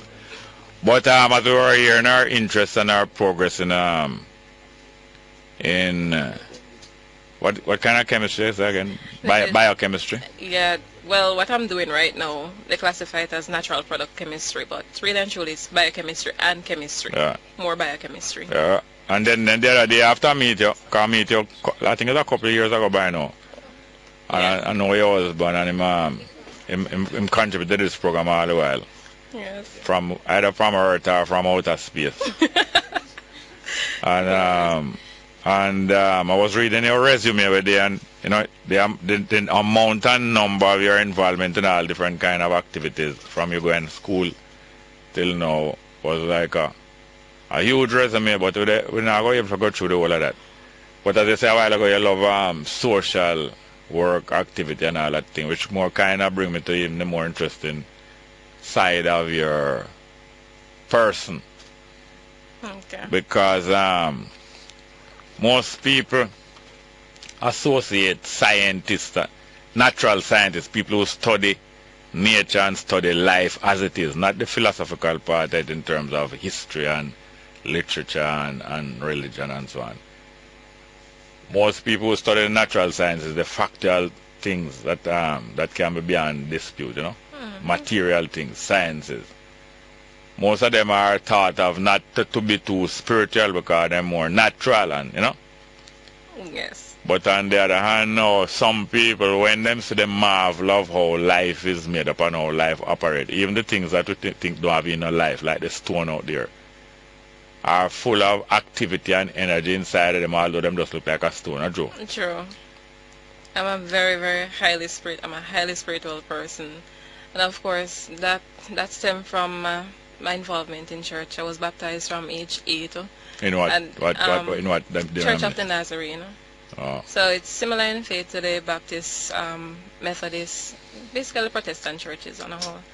And just being I'm always been around spiritual persons. I know it's not like the Pokemanian type. Not like what? The Pokemanian type of spirituality. But more just what is that Pokemanian type of spirituality? In terms of like the ancestral, when they merge the African beliefs with the Christian beliefs. The African beliefs is from Africa. The Christian beliefs are from where? Europe. So when they merge the two of them now, of course you get like what the Pokemanians believe in, or the Revivalist Church. So that's something I don't understand, so I don't touch it. But you understand the Christian one more? I understand because that was what I was brought up in. So you more understand the European spiritualism? Because that's how the society has programmed me. Yeah, and you still understand it more? I see it for what it is, and I'm expanding now, if that's even correct to say. So back to why not? Tell me about the expansion.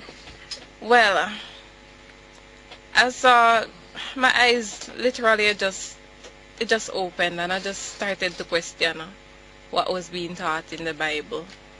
And I know God for myself, and I'm like, if God has always led me, has always taught me exactly what to do and stuff, why should I be following messages that God gave to persons over 2,000 years ago? Like, those messages were for that society.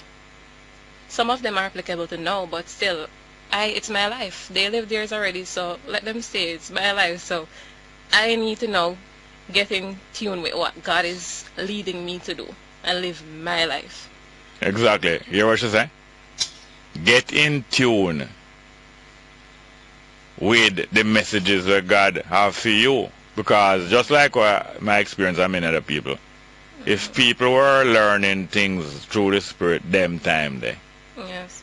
It must be an ongoing thing. Definitely. So just like you have a radio, or you have a TV, And if you don't tune it, well, modern day TV people don't never have to tune them. But one time you used to have to tune a TV, you know, turn the knob till it's clear, till it receive right. But now the modern TV now, you know, they're more accurate. But you have your radio, you still have your tune radio. If you don't put the radio right on the station, you know, hear it right. That's true.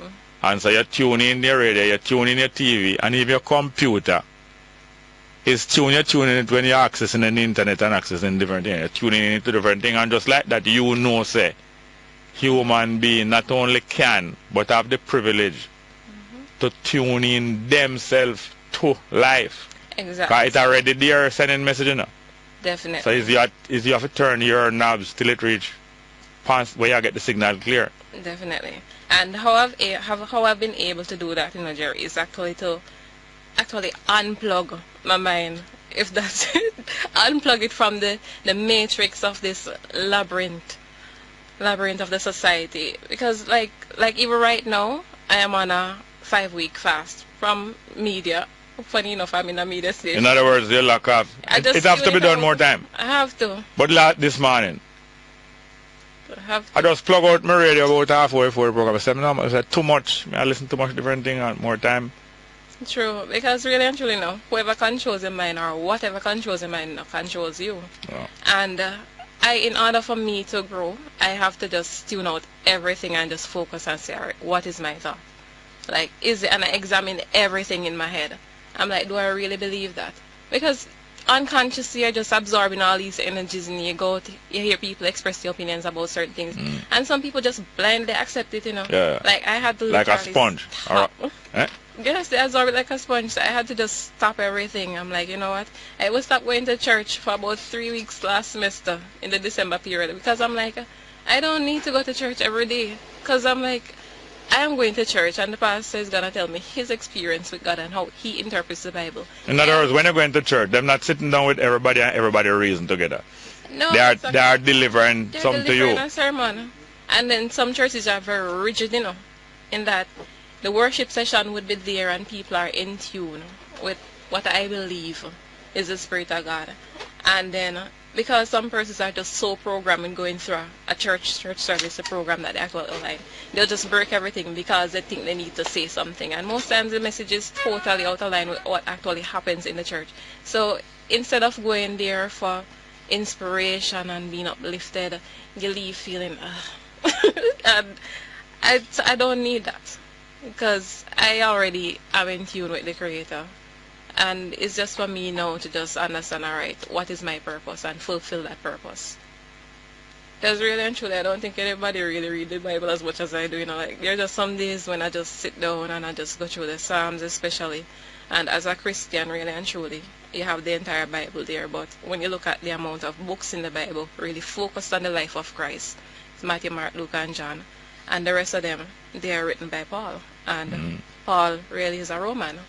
So he's a Roman who used to kill the Christians. Yes. And then he was enlightened. Yes. And then he started to preach about it. So I'm like, why didn't the other apostles really teach about Christ's life? Why is it that a Roman now?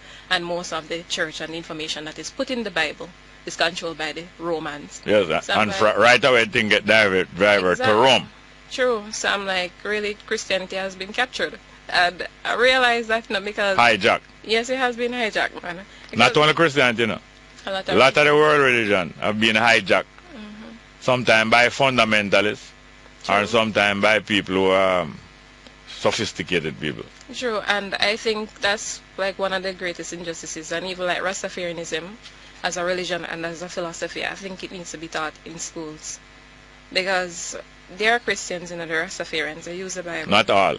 A lot of Rastafari reject anything about no Bible or no Christian. Okay. Yeah. But the man who named Rastafari, he was a Christian, so I can't accept that sense of what you're saying. And then I met somebody in Nabingi persons, and they were telling me, alright, that they're Christians, but they believe that Haile Selassie, of course, is the Messiah. And I analyze it, you know, because as Christians we are taught that, alright, no other gods before me, and if you look at somebody apart from Jesus and the Almighty as being God, then this and that are a Messiah. And then I started to analyze it, and I'm like, who exactly is a Messiah? And I'm like, why do the Rastafarians believe that Haile Selassie was a Messiah? And I started to look at the political system. I started to look at the Bible differently. I started to look at it in terms of politics. Because when Jesus came, the Jews were being, we call it, oppressed, and they're basically enslaved to the Romans. And he came, and he was like, no, you don't have to subject yourself to this. Yeah. So it was the same thing with Haile Selassie. He saw the oppression over the western side of the world here, and even the eastern side. And he was like, no, and he said, come together, and the same thing Jesus was saying. So I'm like, who am I to even think that, all right, they're incorrect in thinking that Haile Selassie was a Messiah. And then I started to look at it, I'm like, really and truly, who is a Messiah? So I'm like, he's a liberator. Yeah. And I'm like, how is that different from Paul Bogle, Sam Sharp, all these freedom fighters? Like, it's not different any at all. And that's the very reason why I was crucified, because Rome did see him as a danger. Definitely. And his own people, they cheered it on. And then after Rome find out, say, him teaching was so strong that it growing and growing. They tried to control They it. organized and infiltrated it. And then nationalized the church. Definitely. Definitely. Because you look at it and you're like, all right, the New Testament. Look how many books are there. 4 of them really chronicle what the apostles say. And the interesting thing I learned about it is that most of them basically oral tradition. So if what's written down is like 3 generations or so after Christ actually died, that it was actually recorded. So some of it of course was distorted. And so it's just for you to just read the Bible with an open mind, and what's most important is for you to pray and actually think. Start thinking about exactly what it is that I believe. Do I believe something because I was told to believe it, And don't you were taught to fear death? Oh, definitely. And the worst thing about it, is like, the Christianity teaches discipline, but there are other aspects in the parts that enslave the mind that I do not agree with. And it's like looking for eternal life and there's happiness when death comes. I'm like, why do I have to wait until I die before I experience? No, but if they are telling you that eternal life when death comes, but is the same people teach you to fear death? Not true? Yes. How did you come to fear death? This is church, because it's just a church. But most human beings fear death because it's almost natural, because them don't know what is around here. But it's like the church also. But I'm going to talk to you next time, Definitely, all right, no problem. I'm going to talk to you next time. You're going on some leave, right? That's for the Easter break. Yeah, man. That was Mrs. Crisanna Williams-Massie. We think we have to go talk to her some more. It's very interesting, especially as a scientist. Let's go for the 11 a.m. headline news. Straight up. Travel off the old rough road to find my root, to find my break. Call so loud, search all around. Straight up. A vehicle designed to take you from mid-morning to midday with a minimum of discomfort and unlimited safety and timeliness. We brake at designated stops and observe pedestrian crossings. There's no charge for the ride, but garbage will be returned as small change. Body protrusion, indecent exposure and political campaigning are punishable under the regulations. Advertising is welcome, but vending is prohibited. We apologize for any bumpy road surface, but we'll avoid pitfalls and crawl across potholes. Fasten your seat belt, please. Straight up, Jerry Small. Thank you. Driver! Don't stop at all. Drop this Arizona around an Albemarle. Driver, don't even itch. Collect a little food there and come back quick. Driver, just remember the damn speed limit. As if you're running the fence, my friend, that is it.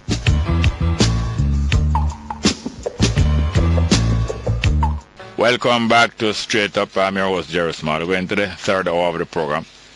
And although my interview with Mrs. Crisanna Williams-Massie is over, she's still here. So anybody want to talk to her, she's still here. We'll be here for the rest of the program. But we're going to read some text messages first. First, an announcement. An important announcement from the National Water Commission.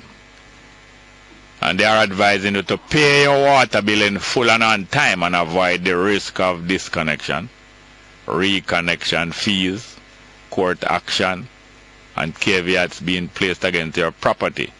And even the sale of the property is a small price to pay for a big service. And that was an important announcement from the National Water Commission. Now some text messages. More text messages. Next one. That he, she really sound like Wilson for true. When him call back, ask him if he's one of them. But our little joke we are run still now. But we're not try to persecute nobody. Either because them different from we, sound different, look different, feel different, or because them not really persecute nobody. But more time run like a joke. But sometimes I run joke at other people's expense. And we have to acknowledge every now and again that people have a right to stay where they want to stay. And not only that, people stay like what they want, whether they want to stay so or not, is a reality. So just remember, say all human beings have equal rights. Next one. That may I say. Next one. It seems as if Siaga is living out his leadership lust for the remainder of his life vicariously through Andrew Wellness. Yeah, a lot of people do that, and sometimes they also are needed by the one where they might live out through. Next one. Good morning. The man who called himself king, he used to call the next show every day, and the people who call him for help always complain of his nasty behavior when they call him. I'm not surprised about that. Next one. Morning, Jerry. You think Jamaicans can soon go to China without a visa since the government is selling out to them coming from, is it Kojo? I think it's Kojo. No, I don't believe you're going to get no freedom of travel for China at all. I don't think so. Next one. Jerry saying happy birthday greetings to Claudette Foster, my mother and father in one. Coming from her son, Julio, or Julio. Wishing her many more love. Yes, Claudette Foster. Your son Julio, say your mother and father in one, and wishing you many more. Next one. Morning, Mr. Small. Oh, Mr. Williams a lawyer and let Andrew trick him. Oh, you see, Mr. Williams, more time you are flattered. More time you are flattered by praising you and your head swell and them kind of way. That's why I'm not too I accept compliments, yes, but I don't try to get carried away if anybody tell me I'm great, because I know say me just ordinary. I don't want to turn me no idiot. We have any calls there now? Good morning, welcome to Straight Up, hello. Good morning, Jerry. Welcome. Yeah, this is Aisha. Yeah, how are you doing? Yeah, all right. I was listening to the interview with Nation, but me just love to know when the thing was full-fledged. So I just want to add that at the Nation place, Inner City Dub, down in Spanish Road, we have ones who sell food, like Meals and Wheels. We have Benji that sell the yachty. We have another brother who do a nice ital sit. We have craft people. So it's a similar thing that used to happen down at Tony's. Just that it's in an open space out on the road, as them say. It carry a very good vibe. All kinds of people, especially foreigners. I personally, because I see it and I feel it, I just decided I just wanted to emphasize on that part, so that people can know they're coming to a safe, comfortable, happy vibe. Them don't have to worry about nothing, everything all right, and them can get good music, and that's a good music. Trust me, I couldn't go out in the days of dub, because my father wouldn't make me go, and it's now I really appreciate loving dub music and thing, and feel young again, Yeah. So, I said people perfectly safe. Yes, man. So far, so good. And, you don't even think about anything.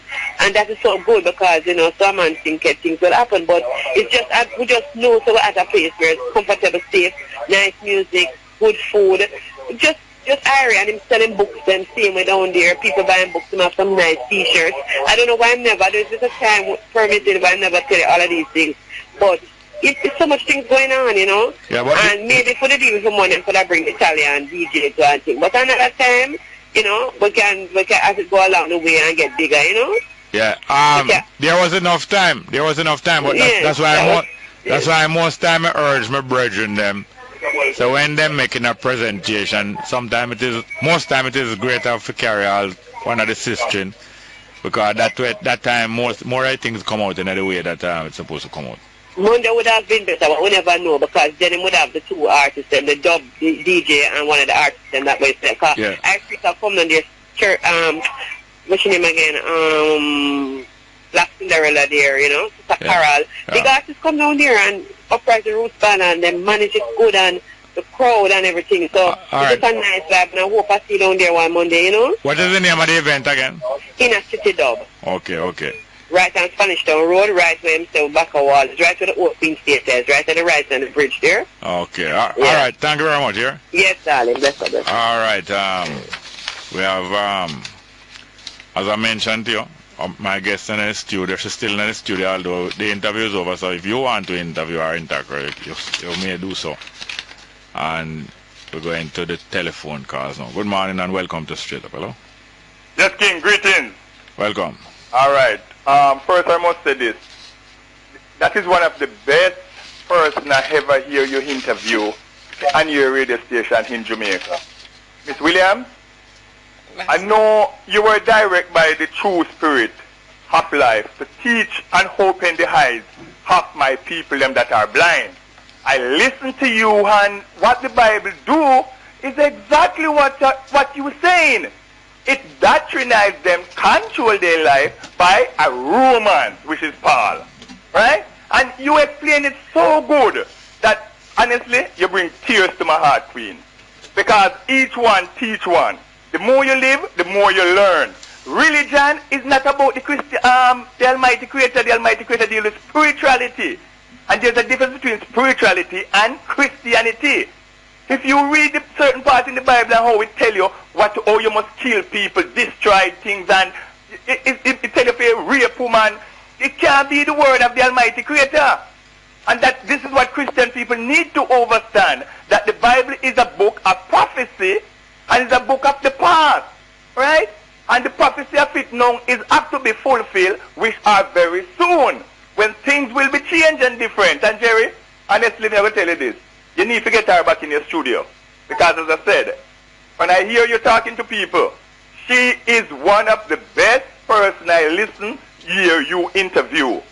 And the person we call and tell you about, I call other people calling different radio stations and said I curse them. I don't disrespect nobody because I'm the king of creation and I love my people them. But you have some ignorant people in Jamaica, when you tell them the truth, they hate you. Well, they disrespect you. They treat you like it's nothing. All right, you have done well so far, but if you go further, they might commit you to talking about your king of creation. No, don't interrupt you. You be careful when you're talking about your king of creation.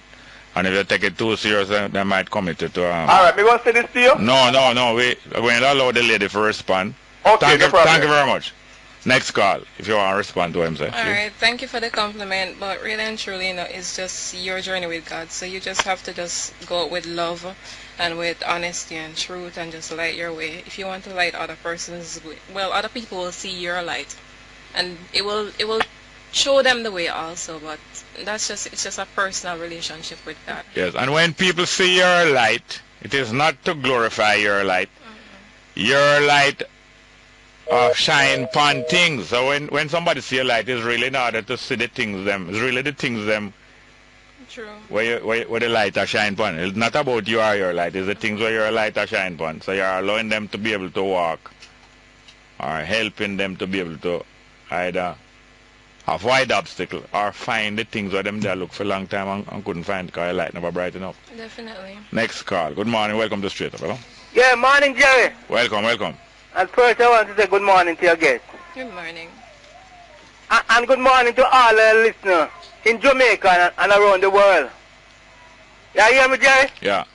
And that gentleman who just speak to you, it seems like he really take his medication this morning. No, it seemed like him take it, but it looked like it's just about to run out because I'm gone back, so I'm gone on the throne of universe. Yeah, because when he was talking, and without him saying he's a person, I couldn't pick him up. Yes.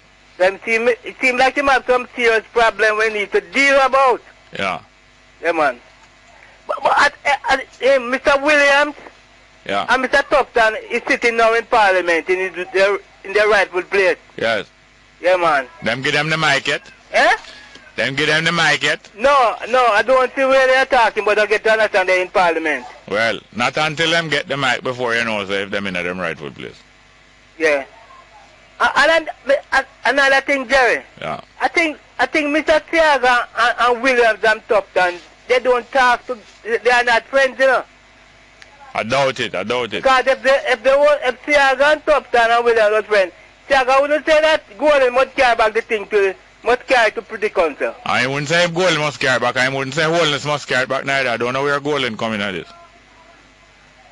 Wallace, Mr. Wallace, sorry, I apologize. Yes, sir. All right, thank. But Tiago I'm coming like he just up on the war thing, you know? It not sound warish to me. Then if we want the thing to go back to prison council, and Wallace said, boy, we done with that, you know. We done with the court thing, make friend now. No, it sound like... I claim like him is a warmonger. No, I'm not sounding war. It sound like him kicking the bucket down the road. Anyway, look more. Thank you very much. Good morning. Welcome to Straight Up. Hello? Jerry. Yes, welcome. Good morning. Welcome. The same International Criminal Court. Jerry. Yeah. The reason why cases don't go to the International Criminal Court from Jamaica because they're afraid that the politician and their supporter will intimidate the witnesses. And it's the same thing going on in Kenya. Yeah. Hello? Yeah. It is the same thing going on in Kenya. The case against the Kenyan president in the last days, some of the witnesses was intimidating and most of them recant. Yeah. And that's why they dropped the case against them. Mm-hmm. All right. Anyway, I want you to study about Mr. Justice Robinson. You hear me? Mm-hmm. All right. Thank you very much. And Jerry. What? I can realize people with the first interview they get more jokes from it. Uh-huh. Uh-huh. Which first interview? The first interview with the guy there. Which guy? I was one who called this morning, man. The first one who called this morning. Which first interview? The first interview this morning, man. Was that with you? Yes. Oh, you were interviewed this morning? Yes. Okay. Uh-huh. All right then, Jerry. You don't know whether to laugh or cry? No, sir. No way to laugh or cry. You better cry till you laugh. All right. Thank you very much, yeah? I'm a critic. Eh?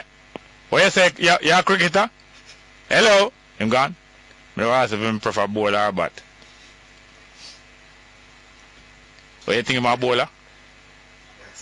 Eh? You still there? You're a real general Torated. You're a real general. Now go to the next call. Pull up stumps there. Good morning and welcome to Straight Up. Hello? Yes, man. Yeah, man, match over, man, match over. Eh? Oh, yes, sir. Yeah, man, done with that, man, you know? Yes, sir. Yeah, give thanks this morning, Mr. Small. Yes, sir. And morning to all Straight Up listeners, you know? Yeah, man. Yeah, man, from morning, there'll be an interesting thing going on the program there, man. There was an interesting guest on Fresh Start this morning. Yeah. The rabbi that was talking about the Passover. Yeah. So at this morning, I asked myself, and I would like to ask you, there is a Jewish community in Jamaica? Long time. You serious, man? Yeah, man, I have Jewish synagogue all over Jamaica. Oh, yes, Mr. Small. You have synagogue at Duke Street. You have Jewish cemetery at Eilston Road. You have Jewish cemetery at Orange Street. You have Jewish cemetery at Lucy. You have Jewish cemetery all over the island. Anyway, so the cemetery, you know, so a synagogue did that. All over the island. I was surprised this morning because I did find it really interesting because... All of Spanish Town, you have Jewish cemetery and synagogue, all kind of thing. Yeah. I have to call to my brother and I say, come listen, because one time they question him about how the Passover go and he might explain how the history of them coming out of Egypt. Yes. Me have some Christian brethren who started and not for them see it, you know. Yeah. So I call them and I say, come listen to this. Yes. Yeah, and many of them just now bring themselves to it, you know, Mr. Small. Yeah. But you see the guest that you have on the program, the lady that you say is still in studio? Hold on, because I know say I know say when you go up on her, you know, one let her go at her. Let me ask something before you go to her now. You see how the Jew them still talk about how them come out of slavery and they don't celebrate and that. And when me and you talk about that, them say, tired of talk about slavery and forget about that and forget. And That's gone a long time without that. Can't tell the Jew that, do you know? Can't tell them that. All right, come back to the guest now. You have to know where you come from to know where you're going. Yes, sir. Yes, sister, good morning. Good morning. I'm happy. I'm very happy to hear your reasoning, darling. Okay. And your reasoning asked me to ask you this question, how old are you, if you mind? I'm 28. My birthday was March 10th, yes. Well, you are the future of Jamaica and the future of the African people, my darling. I know that you want to tell you. You want to tell There her was a about... time I was thinking like you, darling. Hello, yeah, I tell you what, tell her about future wife, and I let it gone already. She gone already? Yes. You know you can go on, darling, or go on. Yeah, you're nice, darling. I like the reasoning. Cause there was a time, darling, but I was a religious person, as you're saying, and it's just good to think. When you start to think, that's what makes you a real person. When you start to think, observe for yourself, and start asking questions. That's what I used to do until it led me to Rastafari. Because every time I keep asking the denomination them certain questions, Mr. Small, them always say, boy, you fly up in a God's face, and that is too much for you, and only God understand this and all them things. And nobody is willing to explain certain things to you. Yeah, but we have to go now. But as the lady said earlier, it would benefit you to plug out more time and tune in to life, and you start. I can't tell you. Tune in to life, and you're well on your way, because life is the teacher of all things. Yeah, man. Thank you very much. Yeah, I forgot to Give thanks, man. Bless up to your I know guest, that man. you have a response here, but... Alright, what I want to say is that you just have to look at the Almighty. And God made this entire universe, you know. Do you think that He would just focus on one planet and on one set of people and say, alright, I pick you over the rest? Really and truly, if we're all God's creation, why would any loving God do that? Alright, thank you very much. So, sister, give thanks, man. Yeah, man. Next Keep one. up the good work, sister. Keep thinking. Yeah, man. Thank you very much. Good morning. Good morning. Welcome to Straight Up. Hello. Yeah, good morning, Jerry. Welcome. Yeah, man. I want to yell up some of my brethren there. Yeah, man. I want to yell up my barber brethren and Bishop Chin. Yeah, man, and Flash. And trust me, I want to say good morning to Miss Williams. Yes. Yeah, man, Miss Williams really empowered me this morning. Yeah. Yeah, man, for real, man, and trust me, I don't know if I just, know how you get this lady on your program, but trust me, it's a very good thing this morning. Yeah, it's great. And I hope a lot of people who, with them eye closed, can listen to her this morning and get them eye open. Yeah, man, Mr. Small. Yeah, man, she put it well.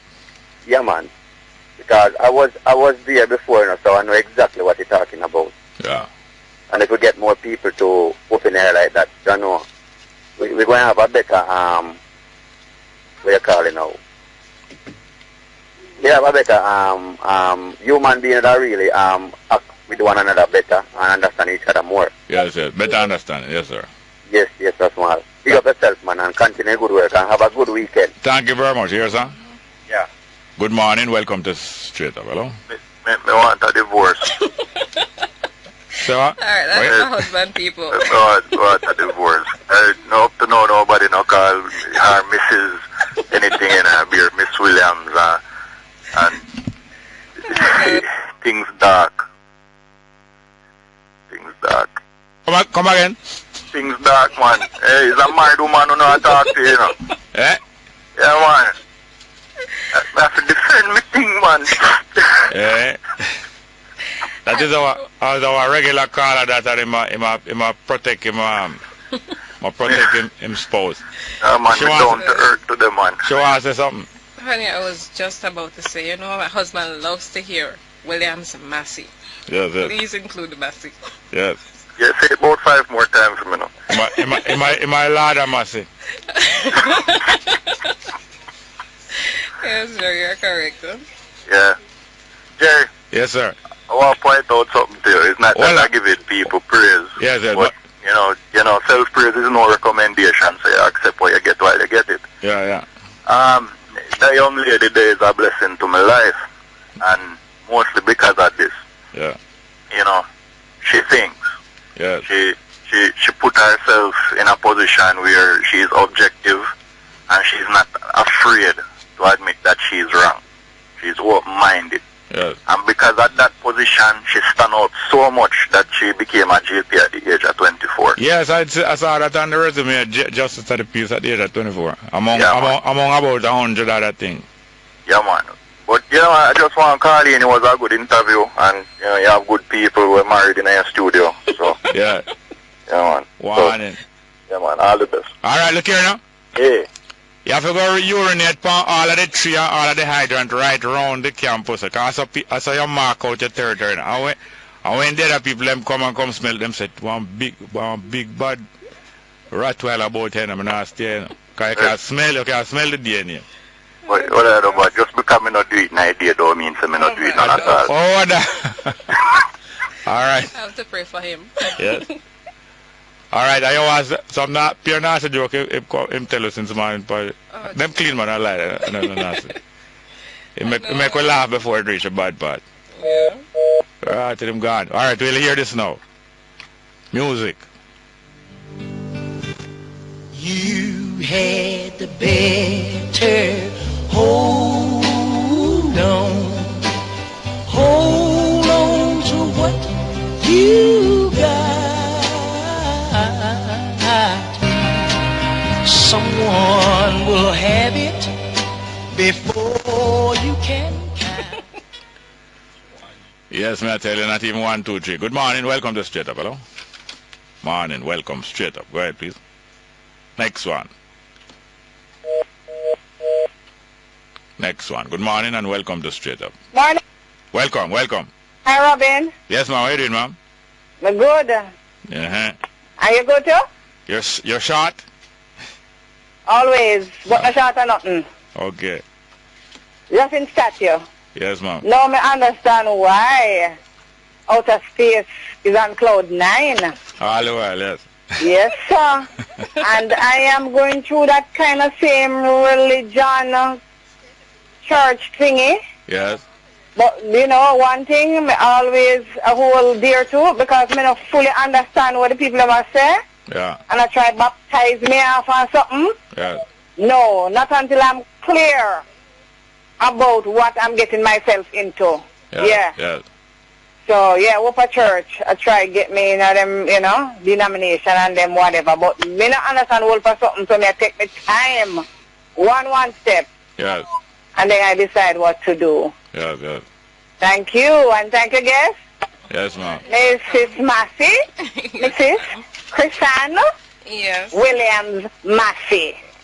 Is that my That's how we like it done. Okay, Yeah. I'm good with that. All right. All right. Well, good. Have a great week here. Thank you very much. Thanks. Cool. Thank you very much. Next one. Good morning. Welcome to Straight Up. Hello? Hello? Yes, welcome. Jerry. Yes, sir. Morning. Welcome. You know, man, said you really can joke out the people sometimes, you man. Like who? Like the people who call on the show, man. Yeah. But it's kind of nice still. I make it hear nice as a first caller. Yeah. You have to give thanks to the call still, and that's a bless of the program, eh? All right. I hope we're not ridicule them too much anyway. No, man, you're not ridicule them, man. Miss Williams is nice and all right. Yeah. Okay, so have a good day. All right. Thank you very much.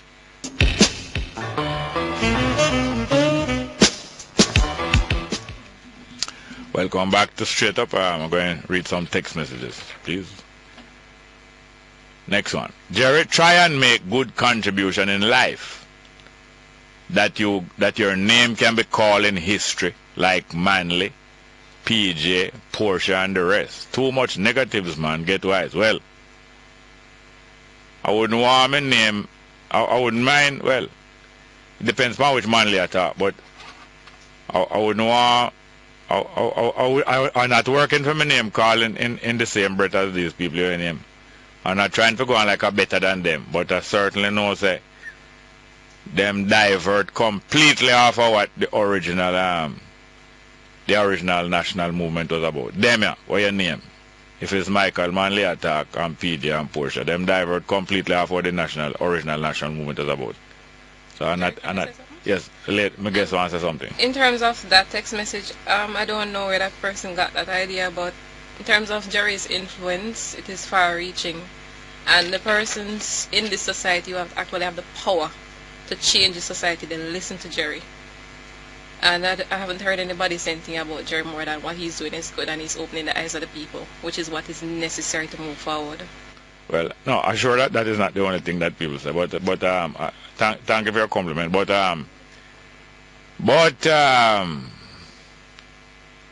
Next text message. Jerry, you're going to you're going to dead, and PNP and JLP is going to be here. Still try to tell people to educate themselves for the future.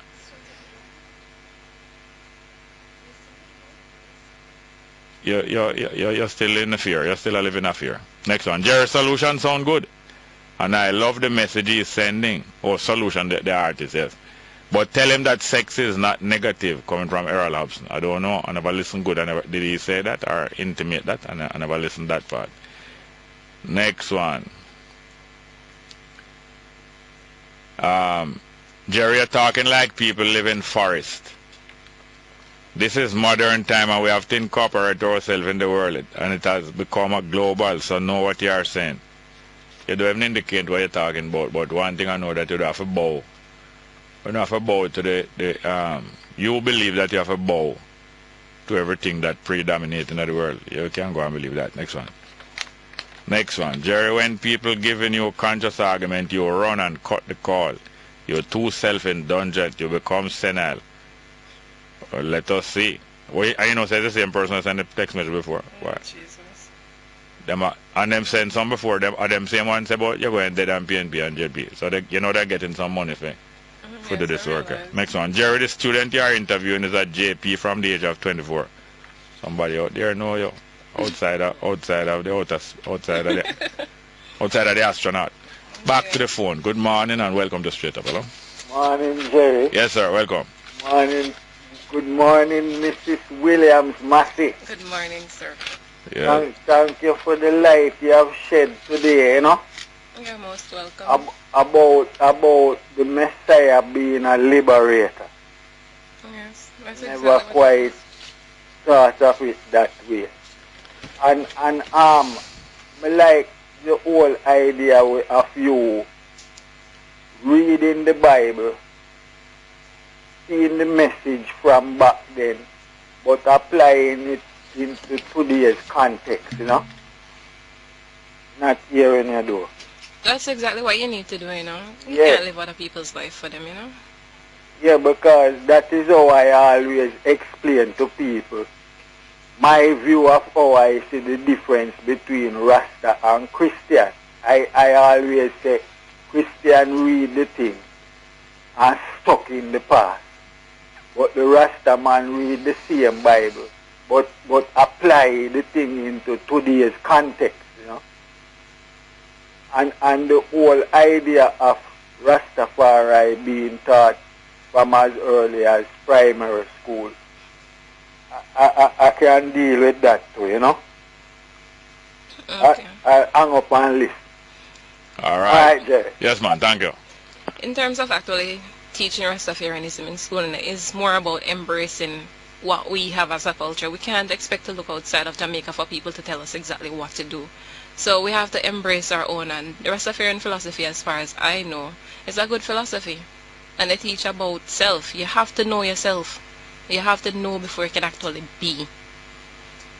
Alright, and that's very, very important. And there are a lot of things that we should actually be teaching in school. So we can have Marcus Garvey as a hero, and then we don't even teach the philosophies and opinions of Marcus Garvey.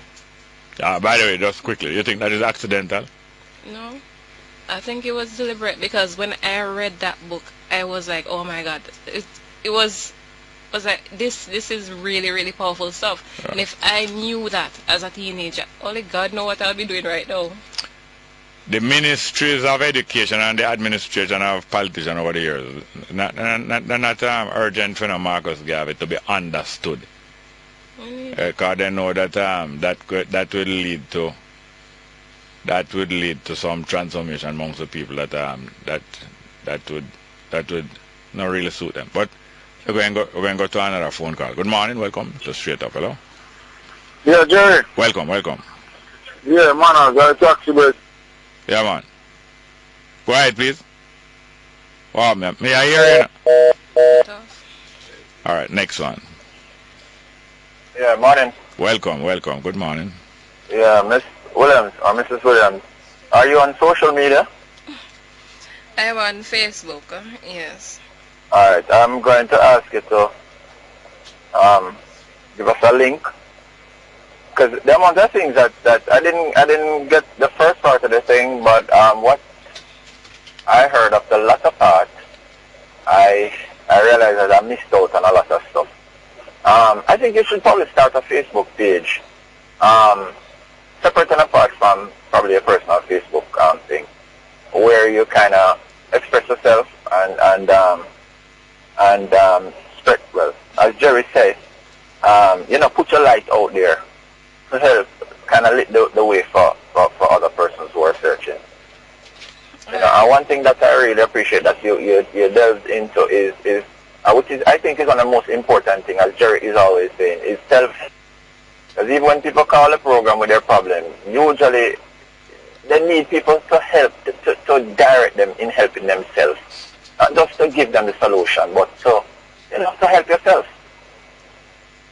So basically that's all I have to say. So you can go there, because I'm not hearing it clearly. Okay. And I'll tune in back and see if I can pick up on. All right, thank you for your suggestion.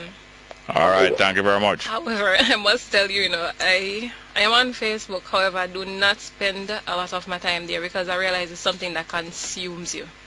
And I don't need anything controlling my mind. So to actually start a page no, that's not my life purpose right now. Yeah. But I'll consider the suggestion. Thank you very much. Next one. Good morning and welcome to Straight Up. Hello? Yeah, Jerry. Welcome. Sir. Well, she need to get a like page because she will get a lot of following. So, how can she get on the air where she can be more a radio programmer or something? Because with fear knowledge and fear outspokenness and mindset, she needs to be helping some people. Well, you might say so, but I think she know what she needs. Let's hear from her. In time, every life that I encounter, every life I touch, I just try and impart something good with people. So I am here and I'm blazing my way through, and different persons, their candles are being lit. And I extend myself like that. But in terms of a whole following, I don't know about that. Everybody has their choice to make. Yeah, but so what do you think about these people who just follow blindly and who can make decisions for themselves and always looking for somebody to rescue them and them just follow blind? What do you think about people like that? Alright, it's because I am a teacher. I know that you can learn. Anybody can learn. They just need the right stimulus. So, as I said, the first step is to start questioning everything. Ask why. Somebody tell you no, ask why. And unless it's a good reason, you're not hurting anybody, look for different alternatives. The first thing is just to start asking why and just start thinking. That's just it. That's what I think, as long as you're honest and you don't hurt nobody and you don't have to be a Christian, all you have to do have a clean heart and consciousness, True. And you must look at even God's relationship with Abraham, Well and truly, Abraham, he had a priest there marrying him, he had anybody there baptizing him, but he was God's chosen person according to the Jewish history. So you just have to look at things like that. And don't let anybody feel, or any organization make you feel guilty about what you believe or think, And who you think are real Jew? When I say the Jew, the real Jew, you think the Jew was them people that were acclaim Israel now? I can just simply answer your question by saying, go ahead and read up the Egyptian history and just look at the Egyptian gods and their belief system and then compare it to Judaism. Just look at it. A black man are the original man on here, black man, and them was the Jew and them came and crucified. Yeah, I'm sorry, we have to go to some more. Not really sorry, but we have to go to some more calls. Here's that. Well, thank you very much. Jerry, what do you think of No, we do have time. I do have time. I'm so sorry. Call tomorrow. No feel now yet. Good morning. Welcome. Straight Up. Hello.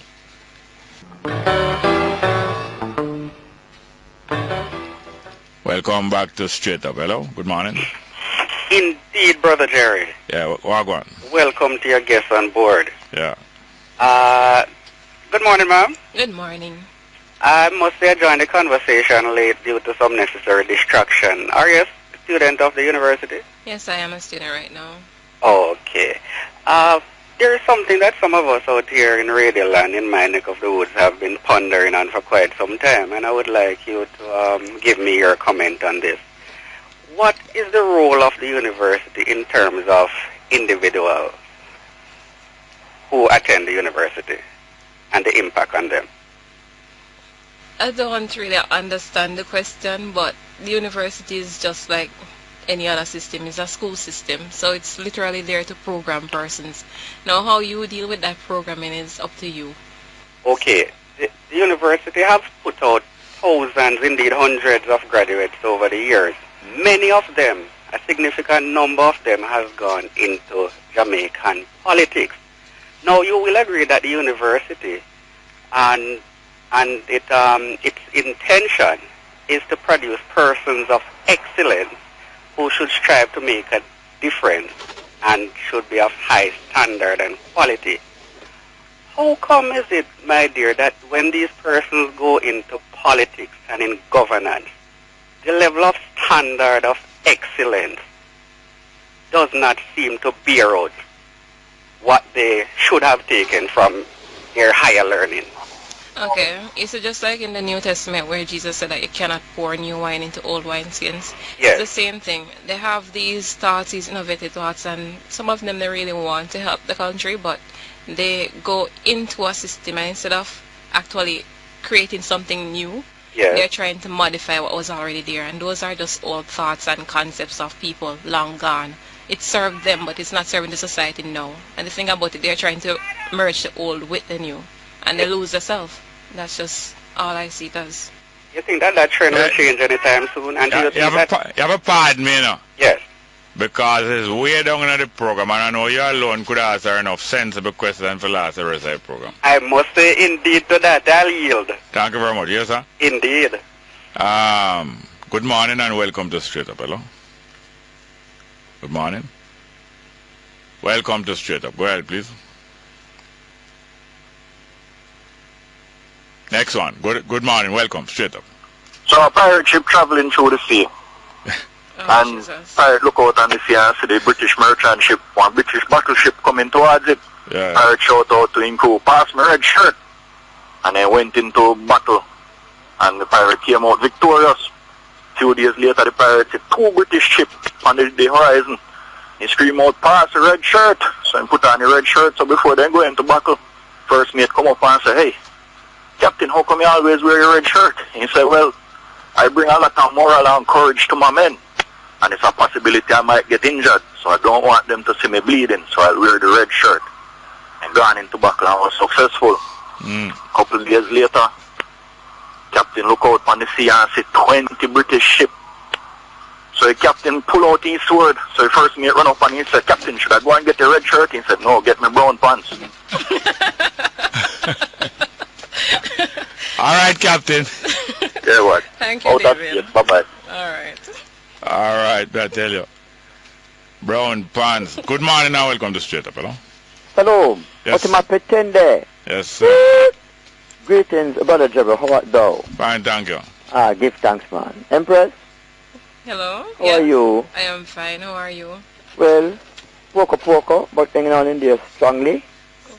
And give thanks for the fact that this morning you came on the program and you lighten up the entire universe, you know? Okay, sir. At the same time, you're not saying that you're the queen of the universe. Definitely not. Not true. There's just one Almighty. But I think what you're about is understanding what life is about. True. And when you do grasp a certain part of what you understand, you're willing to share. Because you realize that the understand is not just for you alone, but it's also to share with others. Also, others have to try and help themselves, or else they will still pour out the understanding, but they won't get it. You know what I'm saying? Yes, definitely. People busy looking for leaders, but what they don't understand is that leadership starts with you. So if you don't try to put yourself within that atmosphere, that is why you enlightened the program this morning, you know. You had a choice, you know. You could ignore it or accept it. And what you accept is that you accept life or what it's worth. So because of that, you're open and throwing out certain questions because you're seeking answers. Alright. Not true. Yeah, man, we have to leave it there now. No, but me no want leave. Jeremy no want leave in a bedroom. What I'm to you, man? Then I stand there, man. Tell them. Give thanks and Empress. Yes. Go and do your thing same way.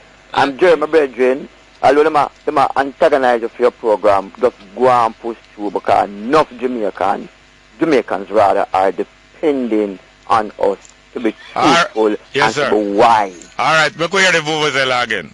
Alright, have a blessed Salute, day. Fatima, pretende. Oh, you're going to a stadium. You're going to a stadium. For life. Stadium. Okay. Alright, thank you very much. Good up. Good morning now, welcome to Straight Up, hello. Good morning, welcome to Straight Up. Are you there? Somebody I want. Hello, Mr. Trey. Yes, ma'am. Yes, ma'am, welcome. Am I speaking to Jerry Small? Yes, welcome. Yes, welcome. Hello? Yeah, welcome. Yes, I'm a first-time caller to the program. Yeah. Go ahead. Thank you very much. Good morning to the Empress. I'm just telling you to keep up the good work that you're doing. I don't have much to say this morning, but keep up the good work and I'll call back on Monday. Yeah, man. Glad to hear from you. Thank you. Okay, then. What part of Jamaica are you calling from? Hello? Yeah. Good morning. Welcome to Straight Up, hello. Good morning, Jerry. Welcome. And good morning to Mrs. Williams. Massie. Good morning. I don't know if it's me or you, but you sound very low to me. Am I loud enough to you? Yes, I can hear clearly. Okay.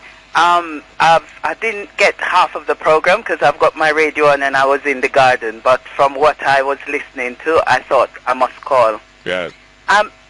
Christine, is it Christine? Crisanna. Christiana? No, Crisanna. Crisanna. Okay, I got that wrong too, so because I wanted to check you out on Facebook. Don't you think in the schools they should be having more self-awareness, economics, environment, health and safety, and more social study to allow young people to be more aware of social living? Yes, but I think there can be many changes in the school because I've been in the system, I've studied the system. So the whole system needs to be restructured, even from the very basic school, prep school level. Yes. The students need to be taught, the babies, they need to be taught how to socialize.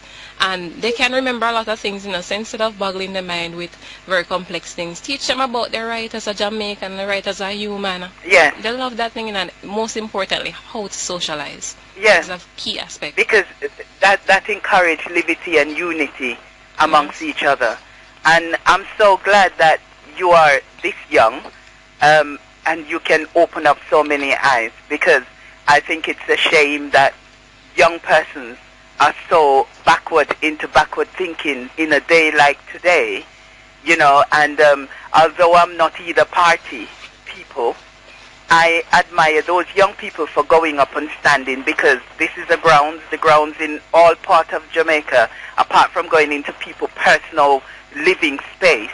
You are not excused by which party you belong to, and I think it's just really shining a bad light. And it's time also, don't you agree, that everyone comes out from behind the walls and in the pews and start to be more active in communities all over the country? We have to. I'm talking about church building, because we know that is not the church, it's the people. Yes, we have to come together as one. That is the only way we can have any form of change in the society. We can't look at anything like fractions. We just have to see the whole and then do our part. It's just like a fruit. If it is that you have one part going bad and you just put it down, you just leave it and do nothing about it, then the rot will spread through the entire fruit. So I'll have to do our part. All right, thank you very much. You keep up your good work, and Jerry, keep on being truthful. Thank you very much. Bye-bye. Thank you very much. We have one more. I think we have enough time for one more phone call, a short one, but I want to thank you, my guest, Mrs. Crisanna Williams-Massie. I want to thank my producer also, Tanya Richards, our production assistant, Shaddai Walton, our broadcast technician, Elmore Jameson, otherwise known as Jimmy Q. Him have a program on the station otherwise. Which day of the week again, sir? Monday to Friday. What time again? 2:30. Monday to Friday, 2:30. That's the Jimmy Q program. Music, young people thing. Elmore Jameson. Eh? All age thing. Yeah, man. We kind of out that time now, so it was good having you here, and maybe it is sooner than later. We spend some more time discussing the thing. Okay. It was a blessing being here, Jerry, and I thank you for the opportunity. I'm just sharing some of my thoughts, you know? Yeah. No problem at all. So you grew up in Western Jamaica, though? Yes, I was actually born at home. Yeah, where in that? the district of Burn Savannah. Oh, yeah? Parish, Burn Savannah. St. Elizabeth or Westmoreland? No, Westmoreland. Oh, you have one in St. Elizabeth? Yes, it's a rural Burn Savannah in Westmoreland. It's close to the community of Rome. I know there. Yes, so I was born at home, you know, and I really love my parish, and I want to see a better Jamaica. So it's just to encourage persons to just go out there and do what is necessary to fix the country, you know. All right. What is full of love, purity, all those things, be honest. Yeah. So which part of Jamaica are you going to bring up your children? I'm actually going to go right back to Westmoreland, you know. I think that parish has so much potential, and it will change. Things will change down there. All right. Well, thank you very much, and until everything being the same or everything being equal, as it is said, I'll come back to Straight Up next week. Straight Up. All right. You bless everyone.